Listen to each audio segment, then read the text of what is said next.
Hey, listener, what's up? Thank you for pressing play.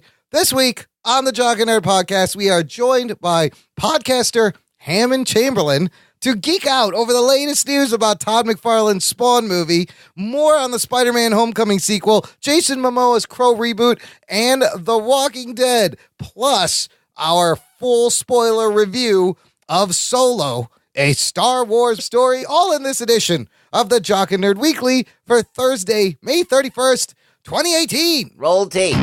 Check. Check one. All right. This is really fans out there. Let's give it up. We jockin', we nerdin'. We funny, disturbing. We jockin', we nerdin'. We spoiler alert. Oh yeah. We jockin', we nerdin'. We funny, disturbing. Oh yeah. I'm jockin', we nerdin'. We spoiler alert. Give it up one time. Jockin', we nerdin'. Oh yeah, what's up? Hello, listener, and welcome to the Jock and Nerd podcast. Jock and Nerd. My name is Imran. My name's Anthony. He's the Jock. And he's the nerd. And over there, we got America's favorite felty American. That's redundant. It's the rottenest cotton around. It's Mr. Rug Boy. Good earth to your rugs. That's Mike Rips. My Mike Rips Chewbacca over here. Oh, I see you combine the Mike Rips Brack with the Chewbacca. Very topical for this episode. Also joining us on this episode, very, very special guest reviewer, guest host. He is a musician. He is a music aficionado, and he is a prolific podcaster. Please welcome Hammond Chamberlain. What's up, Ham? Hey, not much. Everything's great. Thanks for having me. I'm excited. I'm so glad to finally get you on the show. It's been a long time coming. It's one of those dick things I did where I told him he could come on the show and we like a year ago and then just kept forgetting. I'm an ass. Every now and then I'd post these passive aggressive things in the Jock and Nerd thing saying, hey, what about me? Hey, how about me? You know what's great about this is you told us, Imran, maybe last week. Yep. I don't remember when you told us. I alerted everyone. You did. Yeah. And this whole week, I'm like, man, we should have a guest on this show. Oh, great. I just never got around to telling you that I thought we should have a guest on this show. And then I pop into this chat, and I'm like, who the fuck is Hammond? I'm so glad nobody listens to me and or forgets everything I say. I thought it was going to be Nicholas Hammond from Spider-Man. Oh, dude. Nicholas Hammond would be a great get. What do you think he's doing? 70s Peter Parker. Yes, I would love to. Oh, my God. You should have just lied to me and told me that you were Nicholas Hammond. Rugs, we need to get him on the podcast. Someone find his... He's probably not doing anything. You know he's at home sitting on a porch somewhere thinking about webs. Holy shit. Someone find his representation. We will get Nicholas Hammond on the show. Real quick. All I thought about was Hammond, Indiana. Yeah. Which is where a casino is and nothing else. Hammalama Ding Dong. I like making fun of Hammond's name. Here's how we know Hammond. It's from doing Trivia Geeks over at the Blazing Caribou Studios Network. We've done a number of Trivia Geeks where Hammond has been a guest and or team captain filling in, and we always have a great time because Ham is full of cheesy dad jokes, and I try to see if he can top himself. But Ham, real quick for the listener, tell them the numerous podcasts that you host and produce. So I do Beyond the Playlist with J Ham and C, which is a interview show where I talk to people who make a living doing creative things. And it can be music or acting or directing or sculpting or writing or whatever. And I've been doing that for about 5 years. I've never missed a week. Damn, nice. Sometimes I even put 2 a week out. So it just kind of depends.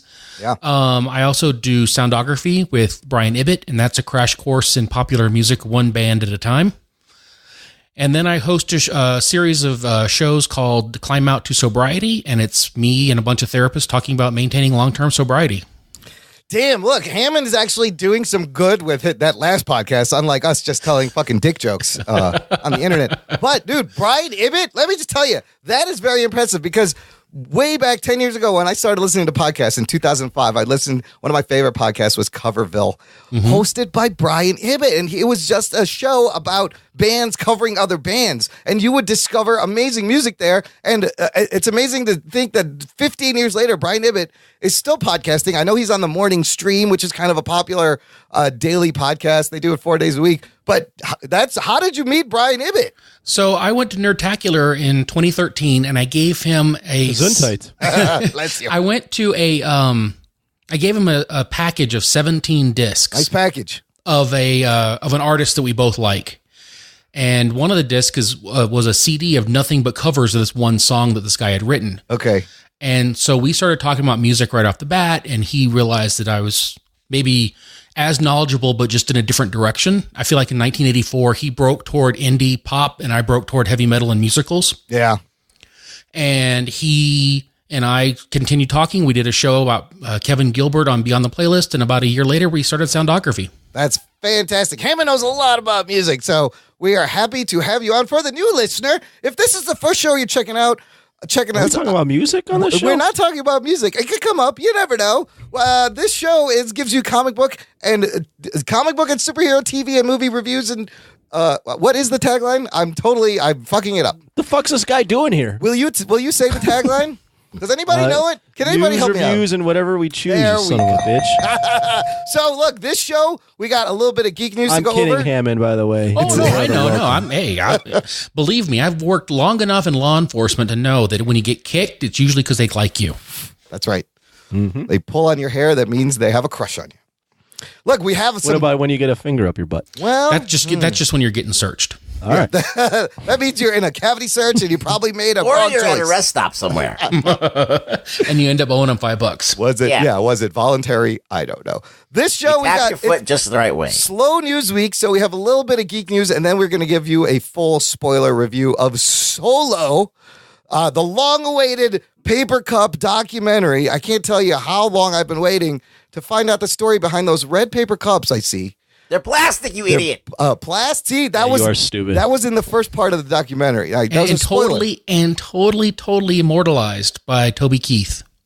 Toby Keith's Solo cups. No, It's Solo, a Star Wars story.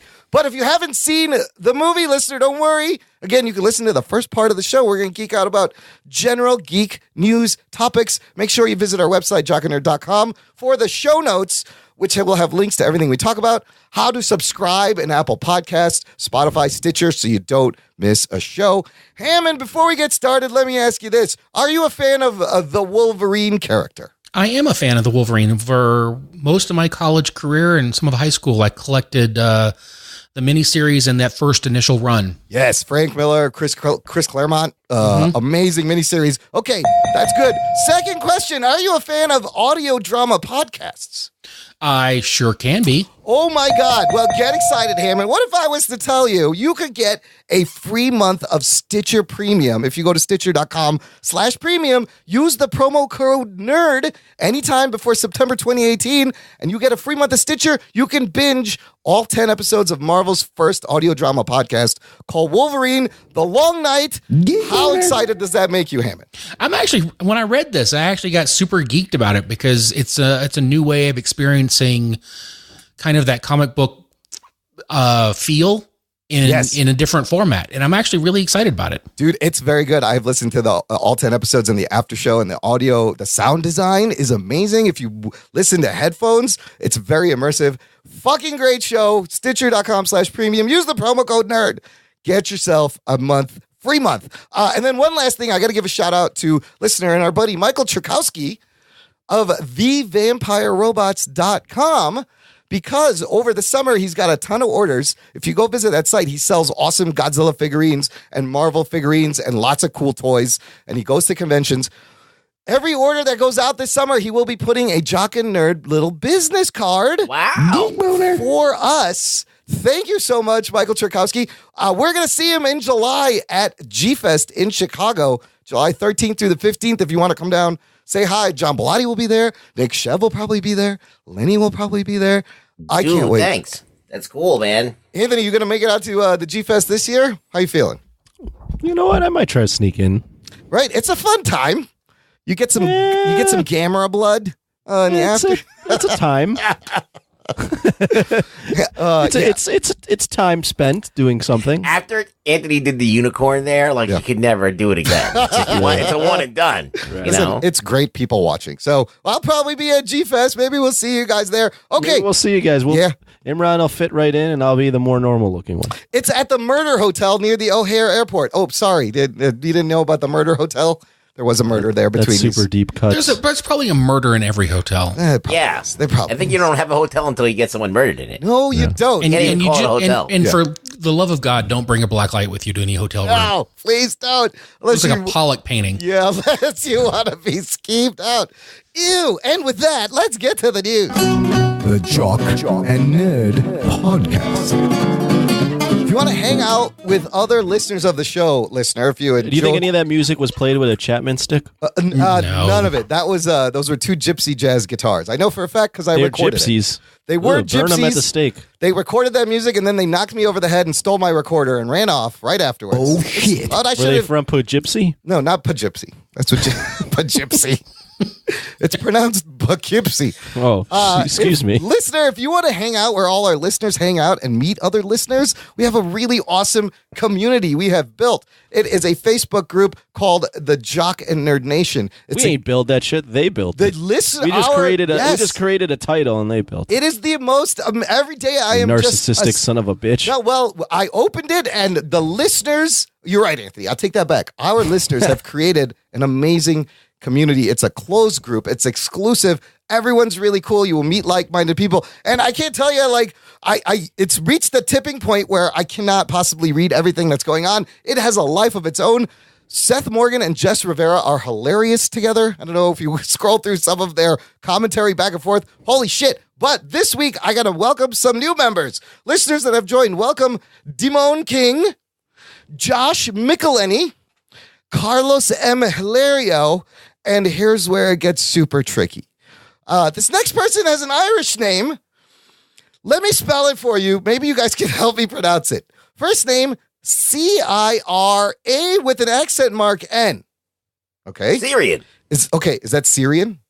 I don't know. Hammond, you familiar with like Gaelic Irish names? No. Okay, because like Siobhan is spelled with like an S and a B and a H. And This is taking way too long. so his last name is Get him. Maguidhir, and he gave me a hint. It says it's pronounced Maguire. So Ciaran Maguire. So here's the funny thing. Yeah. Looking at it, it looks like a name from Lord of the Rings. It really does. That's a pretty goddamn cool name. Welcome to him. And then this next person is shit out of luck because it is in Hindi, and I don't read Hindi. Sorry, I'm surprised Facebook lets you put their name in Hindi. I'm still waiting for Harry Paratestes to sign up. Harry Paratestes. Can you throw that in like Google Translate and see what it says for the name? I did not try that. Maybe we'll try that later. I was just like, fuck this guy. Thanks for joining the group. I don't know what your name is. Somebody send us, if you send us the phonetic pronunciation. Also, we have an update, Anthony, on your royal designation. Excuse me? Remember, we have this ongoing thing, Justin Zorner, all hail King yes, Imran, yes, and yes. his loyal stable boy, Anthony. Well, Blake Braden has had an addendum. He posted, I think with his latest efforts on the Patreon and running his own jock section, we can upgrade Anthony to Duke or Count. Count Jock. I like that. You're a Count now.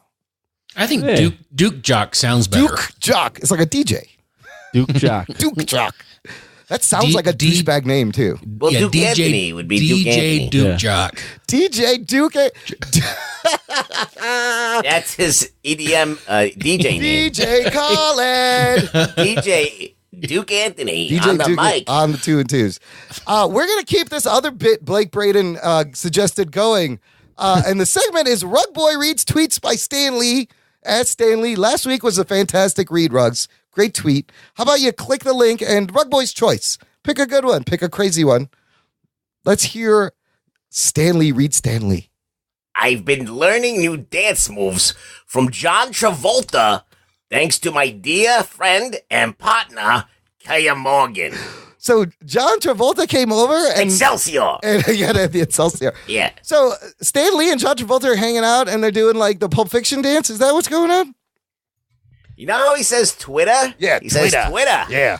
So this is another one. Geez, at age 95, am I the oldest person on Twitter? Is this a new world record? He might be. He Yeah. might be the oldest person on Twitter.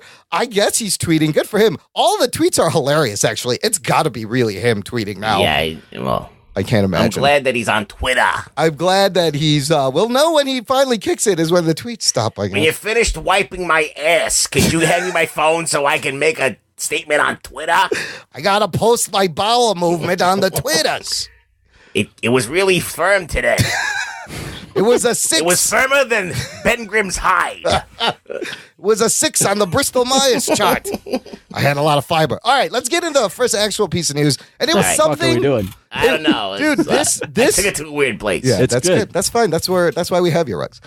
This piece of news, like I said earlier, slow news week. There wasn't a lot, but this piece of news, I posted it. You still managed to pick like 17 things. Yeah, Yes, 7 news topics. Yes, here. absolutely. But when I posted this on our Facebook group, wow, what a lively discussion.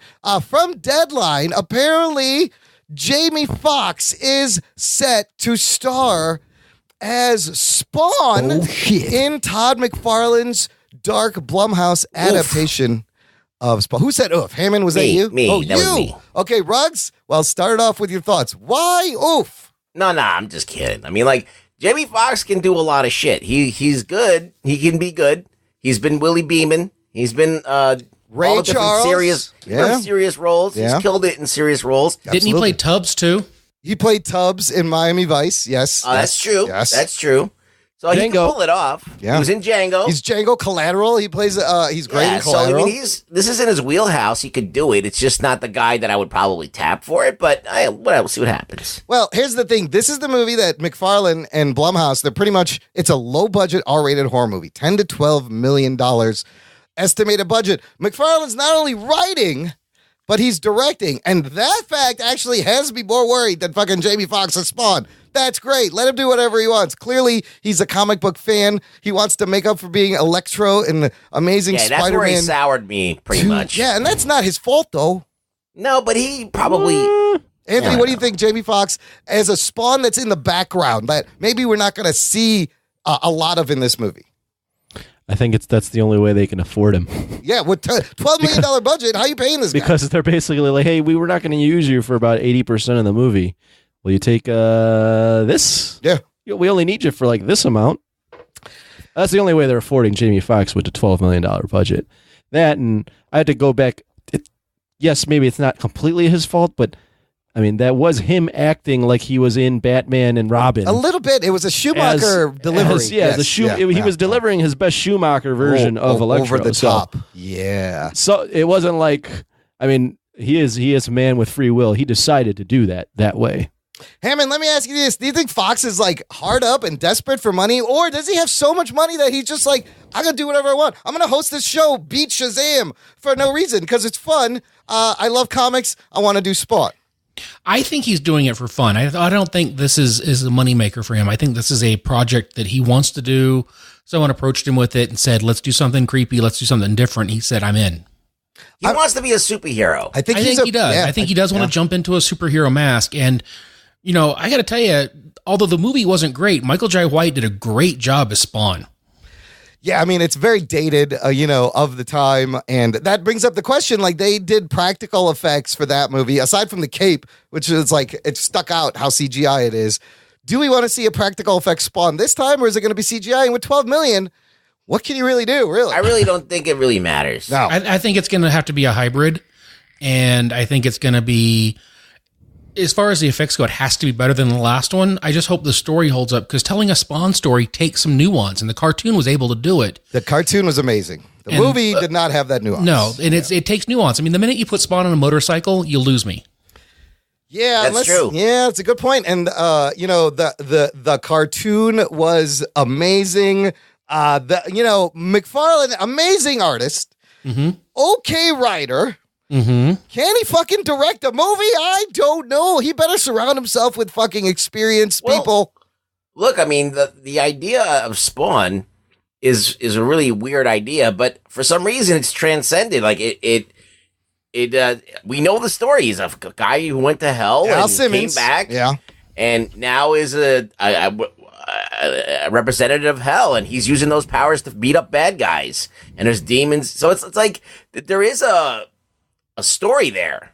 One of the criticisms in our Facebook group was, do you see Jamie Foxx as like a CIA black ops assassin who's... Why not? Well, I think he could do it. He's a good actor. I absolutely think... He's been in movies where he's in that role. I think comedians can play darker better than... It's just that he brings a lot of baggage to the role. Sure. That's the thing. It's he brings a lot shenanigans. of baggage, especially if you're coming from the comic book community that's seen him in Spider-Man Yeah. as Electro, then you're really going to be sour on it. Yeah.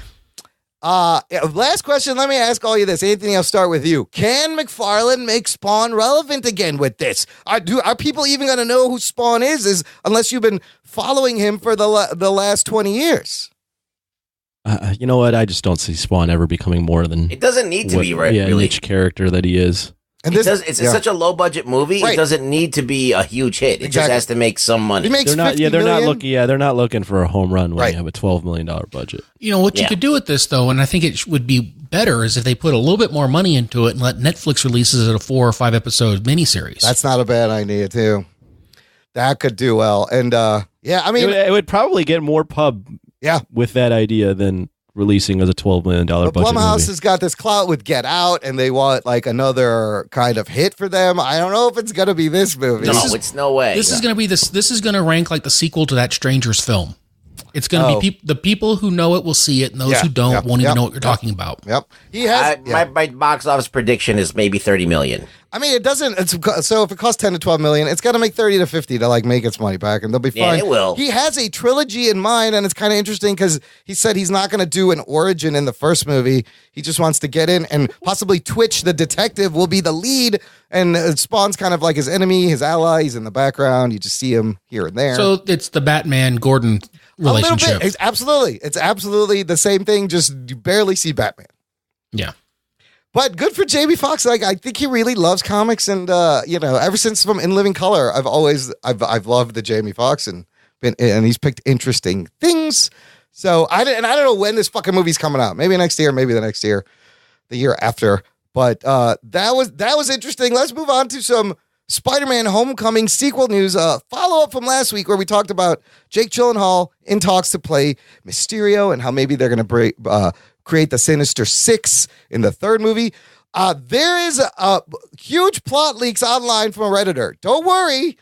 I'm not going to read them. I will put them. I read them. Oh, you did? Okay. So I'll put the link in the show notes, jockandnerd.com/223 if you want. However, I want to spoil two things. Spoiler alert. And it's two things we discussed last week. And it was the time frame of the movie and what the title was. Time frame, we were wondering, when is this movie going to take place? Apparently, to this Redditor, he's confirming that the movie will take place after Avengers 4.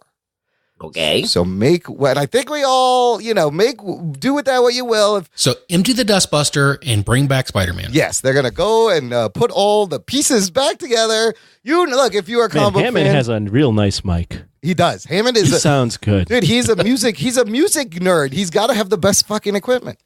He sounds like What kind of microphone is that, Ham? It's a Heil. Oh, He's fuck like you. a disenchanted voice That's right a now. $400 fucking microphone. Yeah, he sounds great. That's why. Should we get those? We're rocking these shitty No, $60 microphones. we don't got the budget for Well, that. we don't. We don't have the clout. Give us more money on Patreon. We'll all get Heil We'll PR40s. all sound like Hammond. He's got such a warm, rich Look at his voice. voice. So smooth. The Go ahead. other plot spoiler thing is the title. The Redditor says that apparently, according to him, the movie will be called Spider-Man: Field Trip. Geek Boner. But you know what? I'm actually okay with that. We knew it was going to be international. We knew he's shooting in Europe. It's probably where they run into Mysterio. Ruggs, what do you read think? the spoiler? I did. Of course you did. I did. So, okay. Spider-Man Field Trip. What do you guys think of that title? All right. I didn't think Spider-Man Homecoming was a great title. I didn't like that originally either. Yeah, No. so this whole idea they're tying into what's the next one going to be? Spider-Man, prom date? Well, that was the joke. Spider-Man Spider-Man loses. finger bangs his prom. Spider-Man loses his virginity. Yes, Spider-Man finger banging in the bathroom. That's the third movie. The Sinister Six Hole. Yeah. I don't know. That doesn't make any sense. So they're sticking with the school theme. Great. Anthony, you read the spoilers. Anything you can say without giving away too much? Well, I'll say this first off. It was on Reddit. I remember reading a Redditor that was trusted leak the original Spider-Man Homecoming plot, and it was completely different than what we got in the movie. So I'm not completely believing this, although from what is on there, it does seem plausible. It makes a lot of sense. And it seems kind of entertaining. Yeah. There is a spoiler in it for Infinity Wars But sequel. is it really a spoiler? Kind of is, I guess. I think it kind of is. Yeah. Okay, wait. Is it that everything gets turned back to normal? No, that's more of a given than what. Okay, yeah. Okay, I was like, if you're dancing around that, then let's not dance. The spoiler is like one of the major characters dies, and not disappears, but dies. Okay, and it's a catalyst for this movie. Okay. What do I think about this? I don't know. I mean, it's tough for me to believe a Redditor. That's the only. Apparently, this guy's been right before, and it does make a lot of sense. And I wouldn't be completely. I wouldn't angry be mad at it. I wouldn't be mad if this is what it ends I up don't care what happens in Spider-Man Field Trip because I don't like Spider-Man, the new Spider-Man. Oh, you don't like? He's not a fan. Yes. Well, It's not our Spider-Man, Rugs. Yeah, but so look, if you have a 6-year-old, it is your Spider-Man. It's not. He's out right now. This is the Spider-Man. It's their Spider-Man. Yeah, but I don't care what they do to him. It's like he's Deadpool right now. Like I care about Spider-Man just as much as I care about Deadpool. So I divorce myself from Spider-Man. So I don't give a fuck who he's fucking now. I will care when they turn him into like the adult Peter that I really want to see working at the Bugle. Adult Peter. I'm not in it with Spider-Man. He's not my ride or die anymore. Right? Oh my God, Ruggs. I can't, but that's just disheartening. Look, Holy Dan shit. Slott and Homecoming, and that's it. It's over. Slott is off the book. It doesn't He's gonna be matter. done. He's already done the damage, though. Yeah, the damage is done. And Homecoming, this was the next generation's Hammond, who's your Spider-Man? I like the Tobey Maguire. I also like the Nicholas Hammond. Nicholas Hammond. Somebody reach out to him. John Seaford, reach out to Nicholas Hammond. See if you can't get him on. I mean, I'm old. Yes. I'm significantly old. Yeah, you're up there How with old us. Are you? Old fucks. I'll be 50 in the not too distant future. Congratulations. So will Imran. You made it. No, Imran. like 8 years. No, I'm like 47 right now. Okay. Right on. We're all that generation, No. except for Anthony.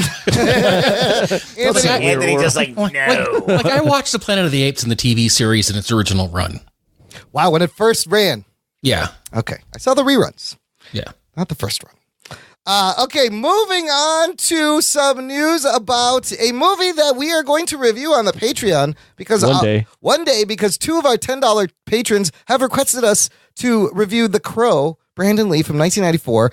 Anthony's never seen it, so I'm really excited for Anthony to watch this movie. But all of this came about because there had been talks for years of a reboot of The Crow with Jason Momoa, and Corin Hardy was the director, and they had a date, which was October of 2019. Well, listener, that shit ain't happening. The Crow has seen its wings clipped yet again. Sources are saying Jason Momoa, director Colin Hardy, formally withdrew from the film earlier today. This was after Sony was close to exiting the film as the distributor, and it has to do with creative and financial differences with Samuel Hadida, who's Davis Films holds underlying rights and who's financing the film. The rights for this film have been crazy. They were about to start shooting this film in the next 5 weeks in Budapest. It was in full pre-production. This ain't happening. Budapest. Yeah, they're going to shoot it in Budapest, which I don't know why. Maybe it's because it's so gothic looking. So they just use it as an American city, Eric Draven's city. So my question is, does this movie even really need to be made? No. No, it's completely unnecessary. Okay, so I will say if they're going to redo, have any of you guys seen Sky High? Yeah. That's the Disney superhero high school movie? Yeah. I actually quite enjoyed that with Kurt Russell. Okay, so very good. you guys know the kid that played War and Peace? Yeah. No. The dark-haired kid that was the bad guy / good guy. His parents were one of each. Yeah, he was in 10,000 BC I will as well. find his name. Hold on. Okay. I believe. He would make a great new Crow. Oh, okay. And then you throw in somebody like the guy who did Get Out. Daniel Kaluuya or Jordan Peele. Yes, you're as a director, and let them just run with it.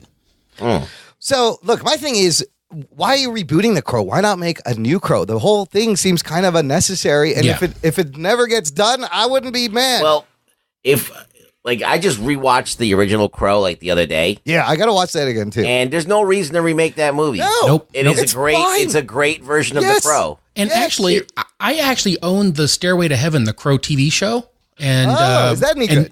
The first couple episodes are very good, but then it turns into just a kind of dumb TV procedural. But Mark Dacascos, who was in Brotherhood of the Wolf, and he was the commissioner on Iron Chef America, that guy. Yeah. He did a great job as the Crow because he's an actual martial artist, and he could do the moody acting, and it was great. That was the best thing about Brandon Lee is that he was a pretty good actor and just a sick martial artist. Yeah, there's no reason to remake the movie. I think if they're going to reboot it, and like basically the whole idea of the Crow is that if you have a soul that's at unrest for whatever reason that happened before he died, the Crow can bring him back to get revenge, so the soul can be at peace. Finish up your business so your soul can be at peace. So that can apply to any person or any situation. But this particular story was done. Like, you don't need to redo Eric Draven's story. No. It's perfect the way it is. In fact, I mean, when we review this movie, I have so much to say about it. Excellent. So. Yeah, based on 1994 graphic novel by James O'Barr. And I didn't watch any of the sequels, but the first movie, it's very true to the book. The book is great. It's just like the best, like, gothic, black and white, moody, emo fucking story that, like, when you're like 16 or 17, it just hits you in the perfect place. Oh, and I can also tell you the soundtrack was amazing. Oh, yeah, of course. Amazing 90s soundtrack with Stone Temple Pilots, The Cure. I used to play that over and over again. It's a great Anthony. I think you're gonna like this movie. I'm very interested. And I'm also will tell you the sequels are all poo. Yeah, I never saw any of the sequels. I'm gonna like this movie. I think you're gonna like it. I think you're really gonna like this. I am currently Googling the difference between a raven and a crow. Oh, really? That's what I think about this. One was it Edgar Allan Poe? Nevermore. That'd be the Crow Nevermore. The Crow Nevermore. Just watch that episode of The Simpsons. Trying to figure out what the difference is between a crow and a raven. What is the difference? What I'm doing. They're both blackbirds. They're both black. Singing in the dead of night. Ravens are a little larger. Oh, ravens are larger than crows? Yeah. They're both fucking scary. I don't like either of them. Ravens and crows. Can I tell you a fucking crow, like when I was in high school and walking to the bus stop in the morning, the crow would fly down and like attack me off the line. Like I felt it. It scared the shit out of me. I don't know what it was trying to do. Maybe he's trying to get you to go seek revenge on somebody. Maybe he's trying to. I got attacked by a goose when I was in third grade. I have a hard time with too. Yeah. They'll fucking peck the shit out of you. Okay, next bit of news on a TV show that nobody's watching anymore. A show that has lost a lot of viewers. Ratings have been bad. We used to love it. We used to watch it. Of course, I'm talking about The Walking Dead on AMC. And the only reason I'm talking about this now is this is kind of big, interesting news.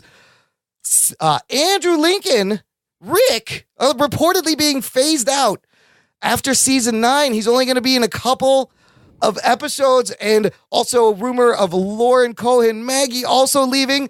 And Us Weekly just reported that Norman Reedus is getting a pay raise to become the lead of the series, getting $20 million to stay in the series. Is any of this going to help people come back to the show? No. I watched season. I watched season 1 and I enjoyed it, and then I missed season 2, and then I came back for season 3 when they're in the prison. Yeah. And here's the thing that blew me away with the prison was somebody was mowing that lawn the whole time. Why did the grass grow? The grass was perfectly mowed. And I'm like, how is that happening? And then I was done. I was too distracted by that to watch anymore. How are you going to play golf without the grass so tall? Zombie lawnmowers. Hey, if there's grass in the field, you can play. Zombie landscapers. When they die, they got to do something.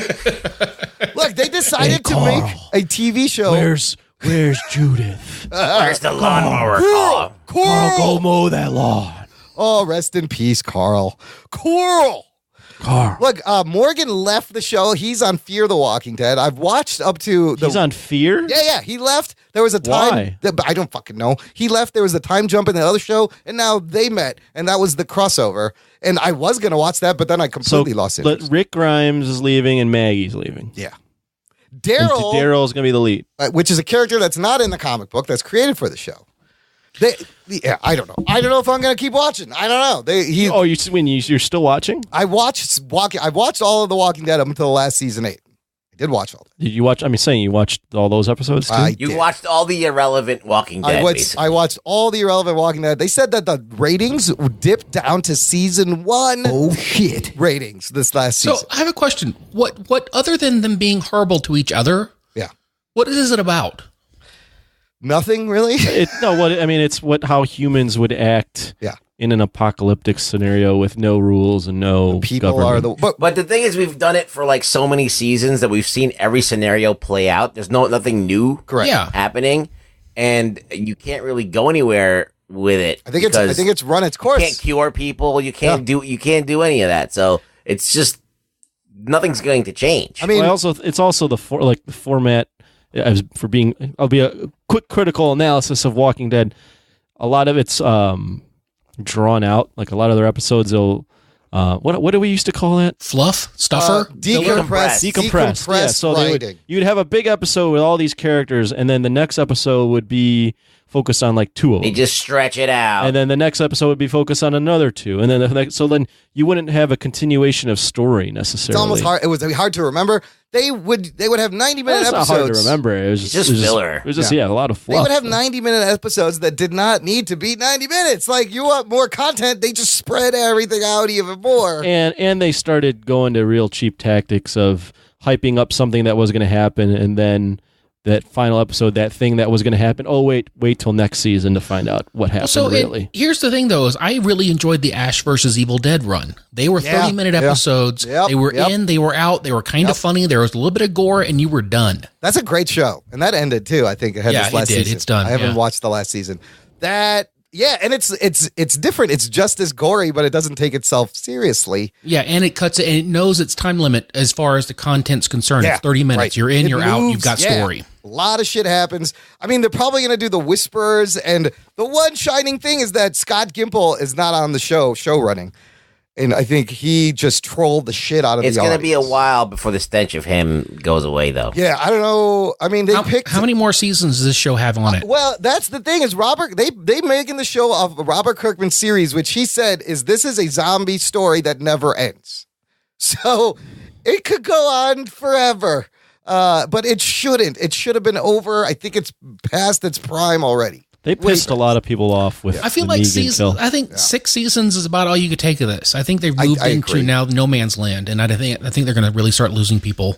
They have a lot of They have story. been. They've definitely been losing. Yeah. People. They've already Every season. So the big thing is, I was dancing around. They hyped up throughout the season that Negan, who was one of these awesome villains in the comics, was going to show up All out and war. bash someone's head in. Yeah. And then they had him show up at the last episode, and you were expecting one of the main characters to die, and they cut to the character getting their head bashed in, and they cut to black. That's where a lot of people left. A lot after of that. people got really pissed off about that because Then you had to wait a year to find you out had to who wait got a year killed. to find out, even though the whole season was built on Negan killing someone. Every Because they episode was want Negan. people to sit there and theorize who Right. gets killed and blah blah blah. Jerking And us I get- around, motherfuckers. Yeah, it's just becomes a transparent tactic, and you're like, okay, now they're just getting greedy. They're like they're trying to manipulate the audience. They were taking It's- the audience for granted. And it at got that point. predictable too. So it seems like they were trying to Game of Thrones the audience without having the content to Game of Thrones them. Correct. But Game of Thrones has got so many moving parts. That's what I that mean. They can That's what I do mean. that. Yeah, that's what I mean. They were trying that same stunt, but they didn't have the wherewithal and the facilities and the assets to do it. Yeah, They need pretty to much. do what Game of Thrones is doing is write an ending that the creator has not written. And you know it's going to end Game of Thrones. You know there's an end game. Yes, that's the smartest thing. Did you see that one meme I saw? I think Jess Rivera posted in the Facebook group where Battle of the Bastards took 25 days to shoot.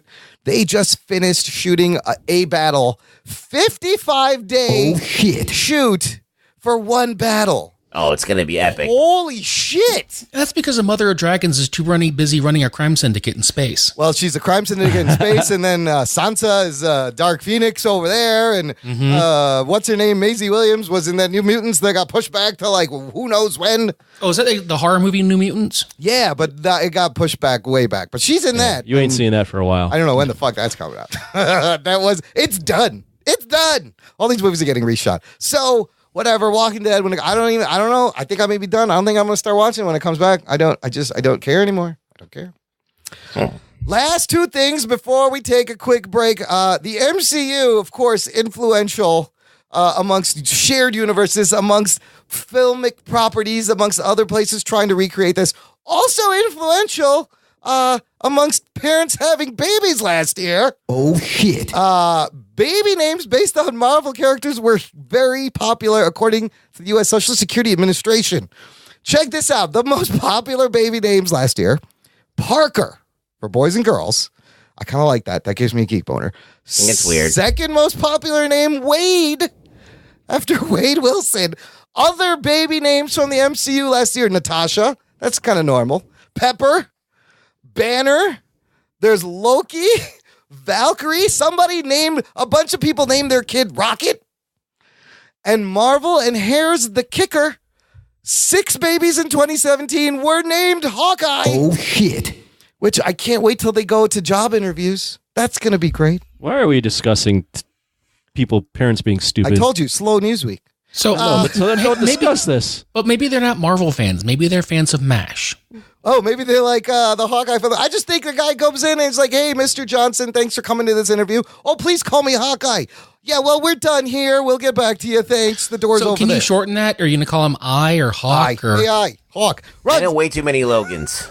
Oh, you do know? I know a lot of Logans, too. I know a couple of Xaviers. Oh, that's You a know good it's one. Xavier. Oh. Xavier's a good name. I'm Yeah. naming my firstborn Spider-Man with the hyphenation. Full You're Spider. naming, you're naming yours Oh, okay. boy or girl Kamala Khan. Or that. Kamala. Okay, That could work for me. so here's the thing about hyphens.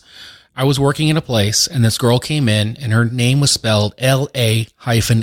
Oh, I know what this name is. And I said, "What is it?" Yes, hold on. Can anyone, Anthony or Ruggs, can you figure out how to pronounce LA-A? Leia?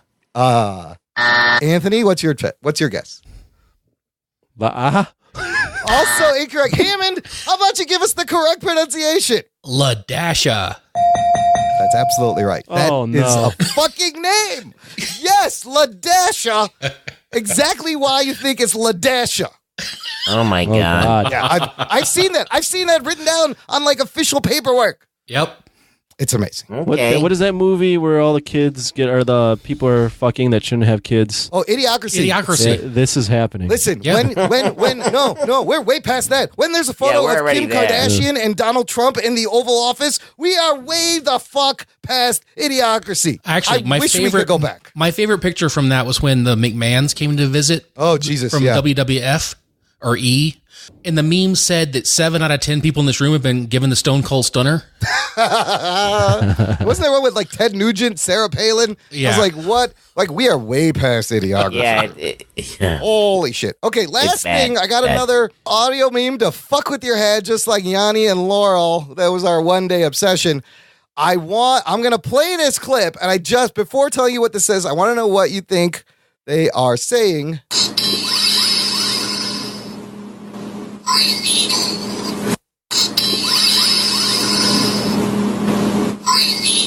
Okay, what did that sound like? This sounds like an EVP from Ghost Hunters. And whatever you tell me it says, I'll hear it. That's the thing. It sounds like two different things. Ruggs, what did you hear? I don't know. It's rusty needles and then like green-eyed peas or something stupid. Here's what you do. Think of the words brainstorm or green needle in between. And this thing will say one of those things after you think it. It's crazy.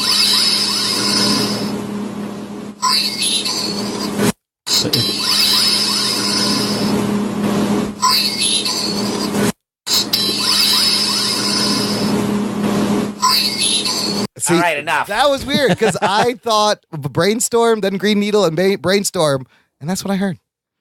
Okay. I don't know. I did hear both. I heard both too. Hammond, Yes, you like sound? I do. Do you what is there any sort of science behind this? Why is it doing this? It's all about suggestion. And it's like this is. I don't know. I wasn't kidding. This is how EVPs and ghost hunting work. You hear something and you go, "Shh, what was that?" And they play it back and they go, "It said, help me, please." And then you hear, and because they said, "Help me, please," you hear, "Help me, hear it. please." So you don't believe the EVP evidence for ghost hunting is legit? There might be 1 in 100 that might be something, but Okay. when they tell me what it is before I hear it, I always throw it out. suggestion. That's suggestion. You already know that's Yeah. that's someone that's trying to lead you down a path. Mm-hmm. It's definitely like suggestion, and it becomes what it is. But it fucked with my head for a little bit because I was like, how is this possible? I would play it. Me and Imran talked yeah. about this off the air, and we We're were thinking both that- like, "What the fuck is this black magic?" No, it's all about planting the idea in your head, and then you, like, when he doesn't say it and he plays it back to back, you say it to yourself, and then your brain makes it fit. Yeah, because the brain looks for patterns. Well, I just think it's just the bottom dropping out on the when your brainstorm. You're not hearing the storm. Right. You're hearing it's not going down. And that was the Yanni and Laurel thing. Was like with the bass, it was one thing. With the high end, it sounded like something different. All right, are we done with this shit already? Yeah, we're done with this shit. We're gonna take a break and come back and talk about Solo, a Star Wars story. Let's right do after it. this. After these messages, we'll be right back. I'm Jason. I'm Jeff. And I'm Blake from the History of Bad Ideas. And we'll get back to your regularly scheduled program here in just a second, geek listeners. But we do a weekly podcast called The History of Bad Ideas. Yeah, where we'll discuss things like television or movies or music or games or any other thing that falls into our geek-related podcast knowledge. You can find us on Geek Life Radio, Fridays, 10 a.m. Eastern, 9 a.m. Central, or Radio-Blitz, Saturday, 9 a.m. Eastern, 8 a.m. Central, or you can listen to us whenever the hell you want on iTunes and Stitcher. Check us out. Roger says goodbye. Goodbye.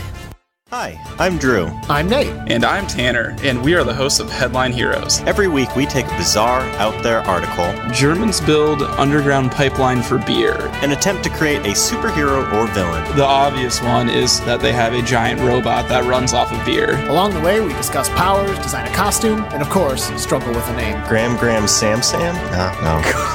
Gram Sam, no! And inevitably, we get off subject and talk about the really important stuff. I did go to Bill Engvall's website, and I just want to tell you a couple of things I'm seeing here. Please do, I wish you would. But we always arrive with the super creation we are proud of. Join Headline Heroes every Tuesday as we try to make reality a little more super. Doc and Nerd. Listener, thanks for listening to us every week. Thanks for downloading, clicking play, hanging out with us. If you are enjoying the show, if we entertain you, and you want a way to support us, and you want more show, well, there's only one thing to do. Join the fan club. jockandnerd.com/Patreon takes you to our fan club page where you can support us at multiple tiers. There's tons of rewards. Everyone gets bonus content and RSS feed with instant reactions, bonus episodes, whole shows in there. And we have to shout out, we just today got a brand new patron. Thank you to Chocolate Tane himself, Tane Reese. Geek boner.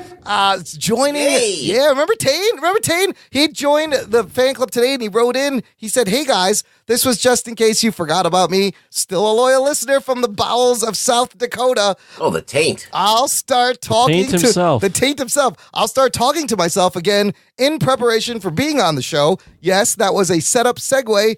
Back to you guys. He's very good. Thank you for the segue because Tane signed up for our highest tier that we have.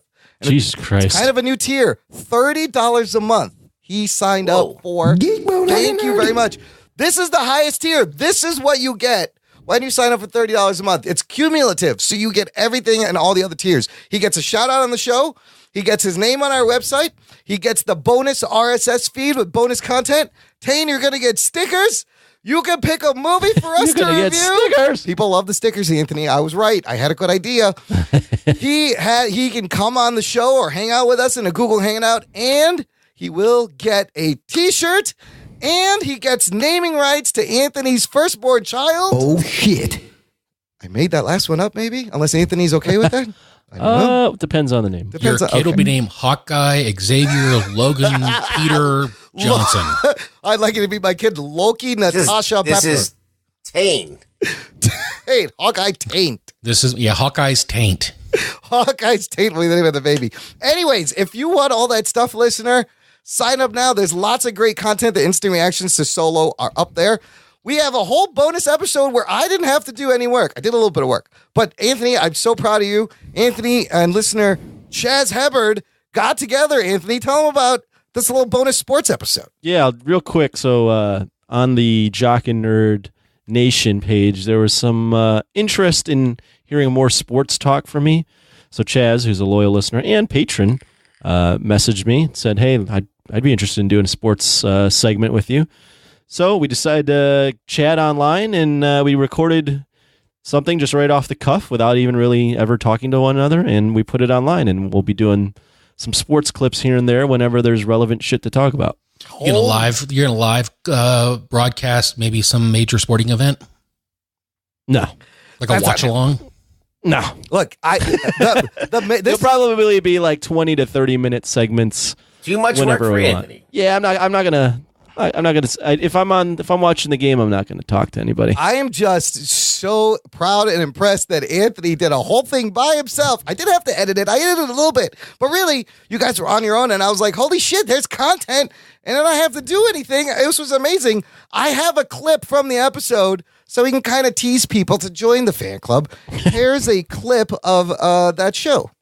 Hey, shut the fuck up! I'm doing something. Wow, I'm intrigued. Who was he yelling at? Was he yelling at Anthony? Was there some kind of strife? Who knows? You're going to have to sign up and listen to find out. But Chaz, thanks for that sound drop. I think it's good. We're going to leave that in the soundboard. And of course, you needed to play like a little bit of audio prior to that. No. I'm not saying anything sports related, but you just played him yelling at somebody. Yeah, you need to great. play like him talking in the mic and then him yelling at somebody. No, I just love. Hey, shut the fuck up! I'm doing something. I feel you. I feel you, Chaz. I felt like that a lot. That's our show, basically. It's him just yelling at each other. And finally, thank you to all of our patrons for your continued support. Now, this is usually the first show of the month. I read all the names, but I'm happy to report there's too many fucking names. Oh, shit. To read now. It's like 36 names. I can't sit here and read 36 names. So let's just grow this. You will get a shout out when you sign up. And it's amazing. Thank you guys, all of you, for your continued support. Can't thank you enough. Let's get to Solo, people. A Star Wars story. Here's your spoiler alert. Strap yourselves in, you fucks. Spoiler time. This is the 10th Star Wars movie, but the 4th in 4 years. Lucasfilm started this thing with 2015 with Force Awakens. We're doing a Star Wars movie a year. So far, they have delivered this movie written by Lawrence Kasdan and his son, John, who Lawrence was responsible for a lot of the writing on the original trilogy. Ron Howard gets the director's credit despite things. We'll get into that. The whole backstory of this movie is insane, and the fact that it got put together is kind of crazy. Of course, the main star is Alden Ehrenreich, Woody Harrelson, Emilia Clarke, Daniel Glover, and lots of aliens and Muppets. I don't know what they are. Box office wise, here's where things get a little iffy. Disappointing. They were estimating an opening weekend of what was it, like 130 to 150 or something? 130, 150, somewhere. There's no budget for this, but reportedly the budget before marketing is somewhere around $250 to $300 million. Whoa. Because, this is the movie Lord and Miller were fired off of months into shooting. Ron Howard came in last minute, reshot the whole fucking thing. This movie opens up to a 3-day domestic total of only $84 million. 4-day Memorial Day total, $103 million. $168 million global. Let's put this into context now. Yes. Sounds like a lot of money, but right. Their expectations obviously. Also, 6-day total at this point is at 115. Yeah. Domestically. Yeah. In comparison, Rogue One after 6 days is already at 205. Rogue One opened at like 155. Yeah, so Rogue One is your barometer, and it's way below. So this is the lowest opening of any Star Wars movie. Shows you that maybe even Disney can stumble. But why do you guys think this happened? I have a couple of Are we doing that reasons. first? Are we doing so where you want to get it right in the box office? Well, we always start with the box office. I mean, I think. Okay, we could. I got a couple. Yeah. I think it was stupid for them to go in May. Yes. They were competing against not only one of their own properties in Disney in Avengers Infinity War, which is still getting some pretty good run. Yep. But they also were competing against Deadpool, which came out a week prior. They were also competing against Black Panther, which is still in theaters. Yep. Yeah. I mean, barely, but yeah. Yeah.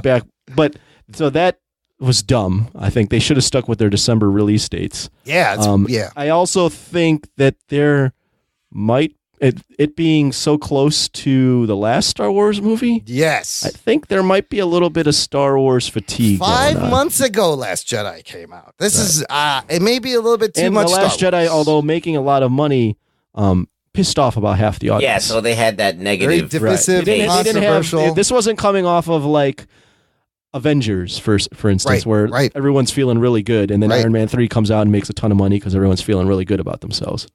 Nobody was pumped after that movie. No, I'm pumped. Yeah, me too. No, this is like it's the equivalent of kind of like Zack Snyder and Batman versus Superman. Like, well, that's what they did to The Last Jedi a little bit. Not as bad. Not as bad. But the reaction was similar, where people are like, oh, this is the best thing ever. This is the worst thing ever. The word of mouth on this for the people who've seen it. Yeah. A lot of people are saying it's worth seeing. So I think this will have a longer run. Sure, it may have legs, yes. And pick up some viewers in the week 2, week 3 that it didn't get day 1 because there is such bad press about it. I mean, people getting fired, things being rewritten, lots of skepticism going into this. I think once it gets out that it's actually a fairly decent, good film. And I mean, even the worst Star Wars films are still kind of fun. Yeah, sure. And the other thing is when you start off that far in a hole, you need a really long run with not a lot of decline throughout the run to make that up, and with no competition. There's going to be a lot of competition in the next. Also, remember this movie didn't have a trailer until like a few months before the movie. Very short marketing time frame because of the reshoots and the Ron Howard and who knows what the fuck was going on there. So I think that didn't help either in terms of publicity. I think there was also an overestimation of the Star Wars brand, number one, but also the fact that they were making a Solo film. They were like they figured that, hey, it's Han Solo's prequel, right? Everyone wants to see a Han Solo film, who doesn't want to see that? Well, turns out maybe not. The hard part about it too is now it seems like they're trying to franchise Solo because there's left so many things out there. It would have been far better if it had been a one shot. Interesting. I agree. Yeah, that's like kind of the unfortunate thing because. Not spoiling too much of what I'm about to say, but I liked the film. Yeah. But I mean, it is clear from this film that this is a part 1 of maybe a prequel series for Solo. Which I don't know if that's and Alden is signed on for 2 more films. Yeah, it's a 3-movie contract. And I don't think that's going to happen if this movie doesn't start making a lot of cash real quick. I mean, you could throw him as Han Solo in other character movies. Could, but I don't. I mean, we'll get into it, but the way it's set up. So I will say too that I had a really good time, but this movie made me feel dumb because there are references to things that are so deep lore. There are some deep cuts. Let's we'll start with our opening thoughts. Let me just give you the Rotten Tomato score on this one, 71%. So not the worst, but not near the best either. What's the average out score? of all the Star Wars movies? What's the average rating? The aggregate rating is 6.4 out of 10. That sounds about right. On IMDb, it's listed at 7.2 out of 10. Oh, on IMDb, on Rotten Tomatoes, it's got a 6.4. So somewhere between a 6 and 7. And the audience score, if we're going to start looking at that stuff, 63%. So it's not the, but like Last Jedi was like 90%. Last Jedi was 90, rotten, and then like 20% audience. Yeah, so Rotten Tomato score-wise, this falls in between Revenge of the Sith, which is at 79%, and Attack of the Clones, 66%.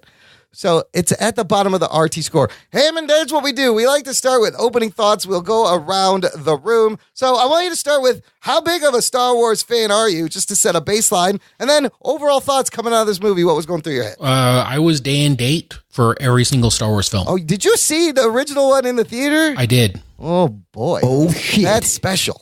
So I was day and date for every single one, and I stood in line. I got it one day. I got it when Jedi came out. Return of the Jedi came out. I actually got out of school, walked to the theater, and hung out with my friends until tickets went on sale. Damn. So kind of hardcore, kind of a long-time loyal fan. But I am not the lore nerd. Yeah, there's a I enjoy difference. the films. Yeah. I don't read the books. I didn't watch the cartoons. I didn't play the video games. Okay. So what'd you think coming out of this? What was going through your head? I thought it was fun. I think they could have leaned more into the heist film part of it. Yeah. But I came out thinking it was a good film. I came out really enjoying it. Okay. Anthony, you being our casual Star Wars fan, least Star Warsy out of all of us. What were your thoughts going in afterwards? Well, I am definitely the least Star Wars fan. I can't put together any of the films in terms of what happened or any of the deep cuts and none of that. Overall, I think Star Wars is pretty fucking cheesy. But for this one, I walked in and walked out of it going, I like that a lot better than Last Jedi. Okay. I thought it was a fun film. I liked that it kind of was just this fun story and not really these world stakes, like the galaxy is on the line. I thought it was just a fun like a fun like space western film. Yeah, that's what Star Wars always was. Yeah, and so I know there's some stuff online I read that this film appealed to a lot of the audience because of the fan service. I didn't give a fuck about the fan service because you wouldn't even got any fan service. You wouldn't have got any of it. Like there's so much. But I still enjoyed the film. I thought it was a solid film. Nothing to really write home about, but for a movie like a summer blockbuster, I was perfectly fine with spending the money on it. Okie dokie, Rug Boy. I feel like you are the most Star Warsy fan out of all of us. Somewhat. I mean, like, I watch all the movies, even the prequels. I've watched, I played the video games. I've not read the books, but you watch Rebels and Clone Wars. Yeah, I watch Rebels, Clone Wars, all the animated stuff. The movie in itself isn't terrible. I feel like that when they were shooting this movie, Lord Miller probably had all these jokes that he took out. Yeah. And now, like, that the jokes they were probably leaning on those jokes to make the movie entertaining. Yeah. So now you're left with, so you don't need the action to be that great. You don't need to build up the action to be. So they took out the jokes, and then what you have is like this kind of standard action movie, which would have been, with those jokes, probably would have been something, but without them, you have to now ramp up the stakes of the action. Not make it a universe thing, but I'm saying just the level of what's happening, build it up a little bit more. So I felt like there was like a little bit of a lacking in that. But overall, I think it wasn't a terrible movie. I wasn't like wincing in disgust. I thought it was okay. Okay, good. I'm the same way like Hammond. Like I've seen all the movies, and I thought I loved Star Wars, and I was a huge fan. And when Force Awakens came out, and all the hardcore Star Wars fans actually came out, I was like, oh, I just like Star Wars. There's levels to this shit. Yes, like the lore nerds, as Hammond so eloquently said. I'm not one of those. I never got into that, but I do. I just love the space western, the feeling of the characters. Always love Star Wars. And yeah, well, at the end of this movie, I was like, it was a great, solid action movie. I went in with really low expectations. Basically, not as bad as I thought it was going to be. Even Alden Ehrenreich didn't bother me as much as I thought. I'm going to take back what I said about him. Fun. Some of the fan service I love. Some of it maybe was a little bit too much. And it was maybe a little bit too long. But fun movie. The stuff we got to see that we've heard about, in Han Solo's story, they finally showed it to us, which was fine, good, adequate. I mean, it was a fun movie.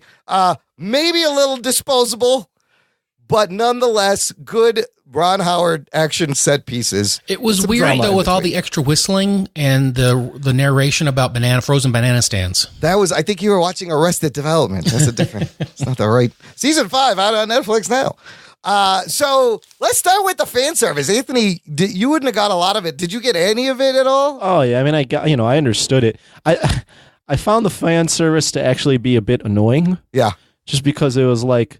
Because by the end of it, I was like, this is clearly going to be like a threequel thing. Yeah. Yet anything that like I would know, which is basically what everyone knows. Right. Like the Millennium Falcon, his last name, Chewbacca. Like all of that happened to him and within like a day's time. That I think it was almost a little too convenient. No, I was like, I'll agree. I had to think back and I'm like, he got all the stuff that makes him Han Solo within like a day or two. This reminded me of Indiana Jones and the Last Crusade, where River Phoenix falls into the boat or into the train. Yeah. And all 3 cars give him all the things that make him who Indiana Jones is. Yeah. Oh, how that's I was about to make that same comparison. Pretty. Holy shit. Pretty convenient there. Oh, look, here's a hat and a whip, and I got to cut up my fucking chin. Great. That's what I was going to say. This reminds me of that old school Indiana Jones type thing where everything's kind of on the surface. Right. And it's not deep. It's like you don't really know anything about Indiana Jones. You really don't know anything about Han Solo. Exactly. After you watch this movie. It's the same guy. sort Yes. of. And maybe the universes are combined. Well, I think a lot of that's attributed to hiring Ron Howard. Yeah. I think he was a very, very safe director. And he just was like, I'm just going to hit the beats that everyone's going to like. Yeah, I'm not going to push it too much. Yeah. I'm not going to really push this too much. I'm not going to kill everybody at the end. I'm not going to do Right. I'm not going to make this something more than it has to be. Well, This is the safest version of the film that I can put out. Here's the other thing that really did hit me as I was watching this is that Woody Harrelson. Yeah. All he had to do at one point was fly up in the air and yell that he was Mary Poppins and he was Yondu. Yeah. Yeah, that is a good point. Holy shit. Wait, I'm Mary Poppins, y'all. No, but his character is Yondu. Yeah, he is Yondu. Holy fuck. He's totally the fucking father figure who double crosses everybody, who double crosses his guy. But he is actually wants to be the guy's father. Yeah, it's very tropey. Oh my Holy god. fuck. There's so many tropes. So look, I honestly I love the Western feel of this. You know, you had like the train heist, you had them sitting around the campfire. That train heist was almost directly lifted from that first episode of Serenity that they aired. Oh, really? Yeah. This Almost- whole movie. Yeah. It's derivative of so many things. I mean, there is a nod to every other Star Wars movie in this movie. Wait, let's get back to the things we got to see. What you said, Anthony. Oh, these are the things I always wanted to see. But the fact that they happened in the course of how long did this the movie most take place? egregious thing is the naming. Let's start there. I think that was That's so the first cringy. That's the first one. We find out how he gets the name Han Solo. Like, Rug that boy. made me cringe. That was probably the worst part of the movie for me, is that some fucking Imperial fuckhead just names him Solo. Just because he had, I mean, I like it's so dumb. I didn't It's know ru- that had to be explained. I just thought that was his last name. Yes, it didn't have to be explained. No, yeah, that could have been skipped. I see what Yeah. they were going with the thing, like, I have no people, you know? And he's like, oh, okay, Solo. And I'm like, really? No, it's just Really? It's a that good was thing so he didn't bad. name him Sad Sack. Yeah, I have no dick. Okay, I'm douche. dickless. I'm douchebag. This scene was what they pitched to Bob Iger way back in the day that got this movie greenlit. This is what sold Disney fuck Bob Iger. on the movie. Fuck him. He's an idiot. So we got to see how Han got his last name Solo. We got to see him get his That's blaster. how he got his last name. So stupid. We got his blaster. He meets Chewbacca for the first time. He meets Lando for the first time. He gets the Millennium Falcon and does the whole fucking Kessel run as like a newbie green fucking smuggler who's just, what the fuck? All at the same time? I got one They for you. fucked everything up. I got one for you that I thought was lame as a casual fan. When they're like when they're learning each other's names, like, your name's Chewbacca? That's too long. I got to come up with a nickname for It's so you. stu- I'm going to go with Chewy. Oh wait, a whole one syllable less. Okay, can I Come on. Can I bring up something though that since we're here at this point? Yeah. They say he spent 3 years working for the Imperials, like doing flight school and all that So stuff. Han did, right. Yes, Han did, yes. That is something I would have liked to have seen, like the Full Right? Metal Jacket version of Han Solo. It was almost a little bit of war movie for a second in the beginning. That would have been awesome, but I think they didn't. That would have been playing outside the box a little bit. I think feel that like they wanted that to cut it safe. They I make feel it like they safe. spoon fed you so much stuff. Yes. It was bad. Like Lots of the Han spoon-feeding. Solo Yes, thing. Like, yes. and then the blaster. Like, Woody Harrelson like takes it apart, makes it into the blaster, and then hands it to him. You should have handed him the whole rifle, and he Right. tries to shoot it, and he's like, "Fuck, I can't use this. And he Let me takes it, take this thing off. Yeah. Oh, okay. Let me take this thing off. Yeah. And then, I got my blaster. Like, nothing, everything just handed to him. Like, Yeah. his name is handed to him. You know, it's just, it was just, I do think that's an interesting point, Hammond. Is the most interesting thing about this is Han Solo being part of the Imperial Guard. Yeah. Or whatever Yeah, it was. yeah. And fighting in wars that he doesn't want to be in. Like that's the most compromising. Like seeing Han Solo being this like fucking thief and like going on these adventures, that's what you come to expect. You don't come to expect a movie about Solo where he is in the Imperial Guard. That Like, would what actually. the fuck is that? Yeah, that would. That's the most interesting part, and they glossed right over that. And the one thing I really wanted to know is why he wants to be a pilot. There is nothing that he has I'm a driver. no piece of I'm a information that would either. When I was a kid, I was on a transport and I was fascinated by like anything, like of being up in the thing. Like they don't have any illusions. He just says, "I'm going to be a pilot." I want to be a And pilot. you just take it at face value. And that Imperial Guardman or that guy that's signing him up is like, all right, you'll be a pilot. I was like, that's how easy it is. You can just walk up and be like, I'm going to be a pilot. I thought today. the same thing too. He just walked Hey, up. you know He's like, what? "Fuck." If Bruce Dickinson from Iron Maiden could do it, Han Solo can do it. Bruce Dickinson's a pilot? Yeah. I don't know who Bruce Dickinson is. He's the lead singer of Iron Maiden. And on the last world tour, they had a 747 called Ed Force One. They loaded the band and the crew and all the gear, and he flew it around the country, got off the plane, performed, loaded the plane, and they flew off to the next place. Damn. Put them in the Iron Maiden. Awesome. Yeah. Execute them. Okay. Bogus. Bogus. You have to say it. You have to finish the quote. Okay, so look, you got to finish the line. Yeah. What did we think of? Let's just cut to fucking Alden Ehrenreich's. Did he pull it off? I was very trepidatious. I think he was fine. He was just too short, but like that's I think fine. he was too short. I was too hard on the guy. I think he actually did all right. I take back what I said. I like that he wasn't trying to imitate Harrison Ford. I feel like he did do it his way and put himself in it. I think it was more of a script problem than his performance. Yes, I agree. His performance was fine. He just didn't have anything cool to say. Yeah. Everything, I want to call you Chewie. I mean, come on. I wanted to hear some cool Han Solo dialogue and quotes, and there really isn't. There is stuff like he's subverting his usual stuff. Like he says, I've got a great feeling about this. Orlando goes, I hate you. And he says, I know. All these nods, fan service. Hammond, what'd you think of Alden? Did you doubt him at all before this? Actually, I hadn't put much thought into him as Han Solo until I saw him. I kind of was trying to go in blind. I only saw the trailer once. I really didn't want to have a lot of expectations. And my goal going in was it was better than the prequels and landed somewhere around Rogue One. And for me, it did. And I think he did a good job channeling his inner Han Solo, which is going to be different than actual Han Solo. And it does show a more immature version of Han Solo. So I'm okay with it. I was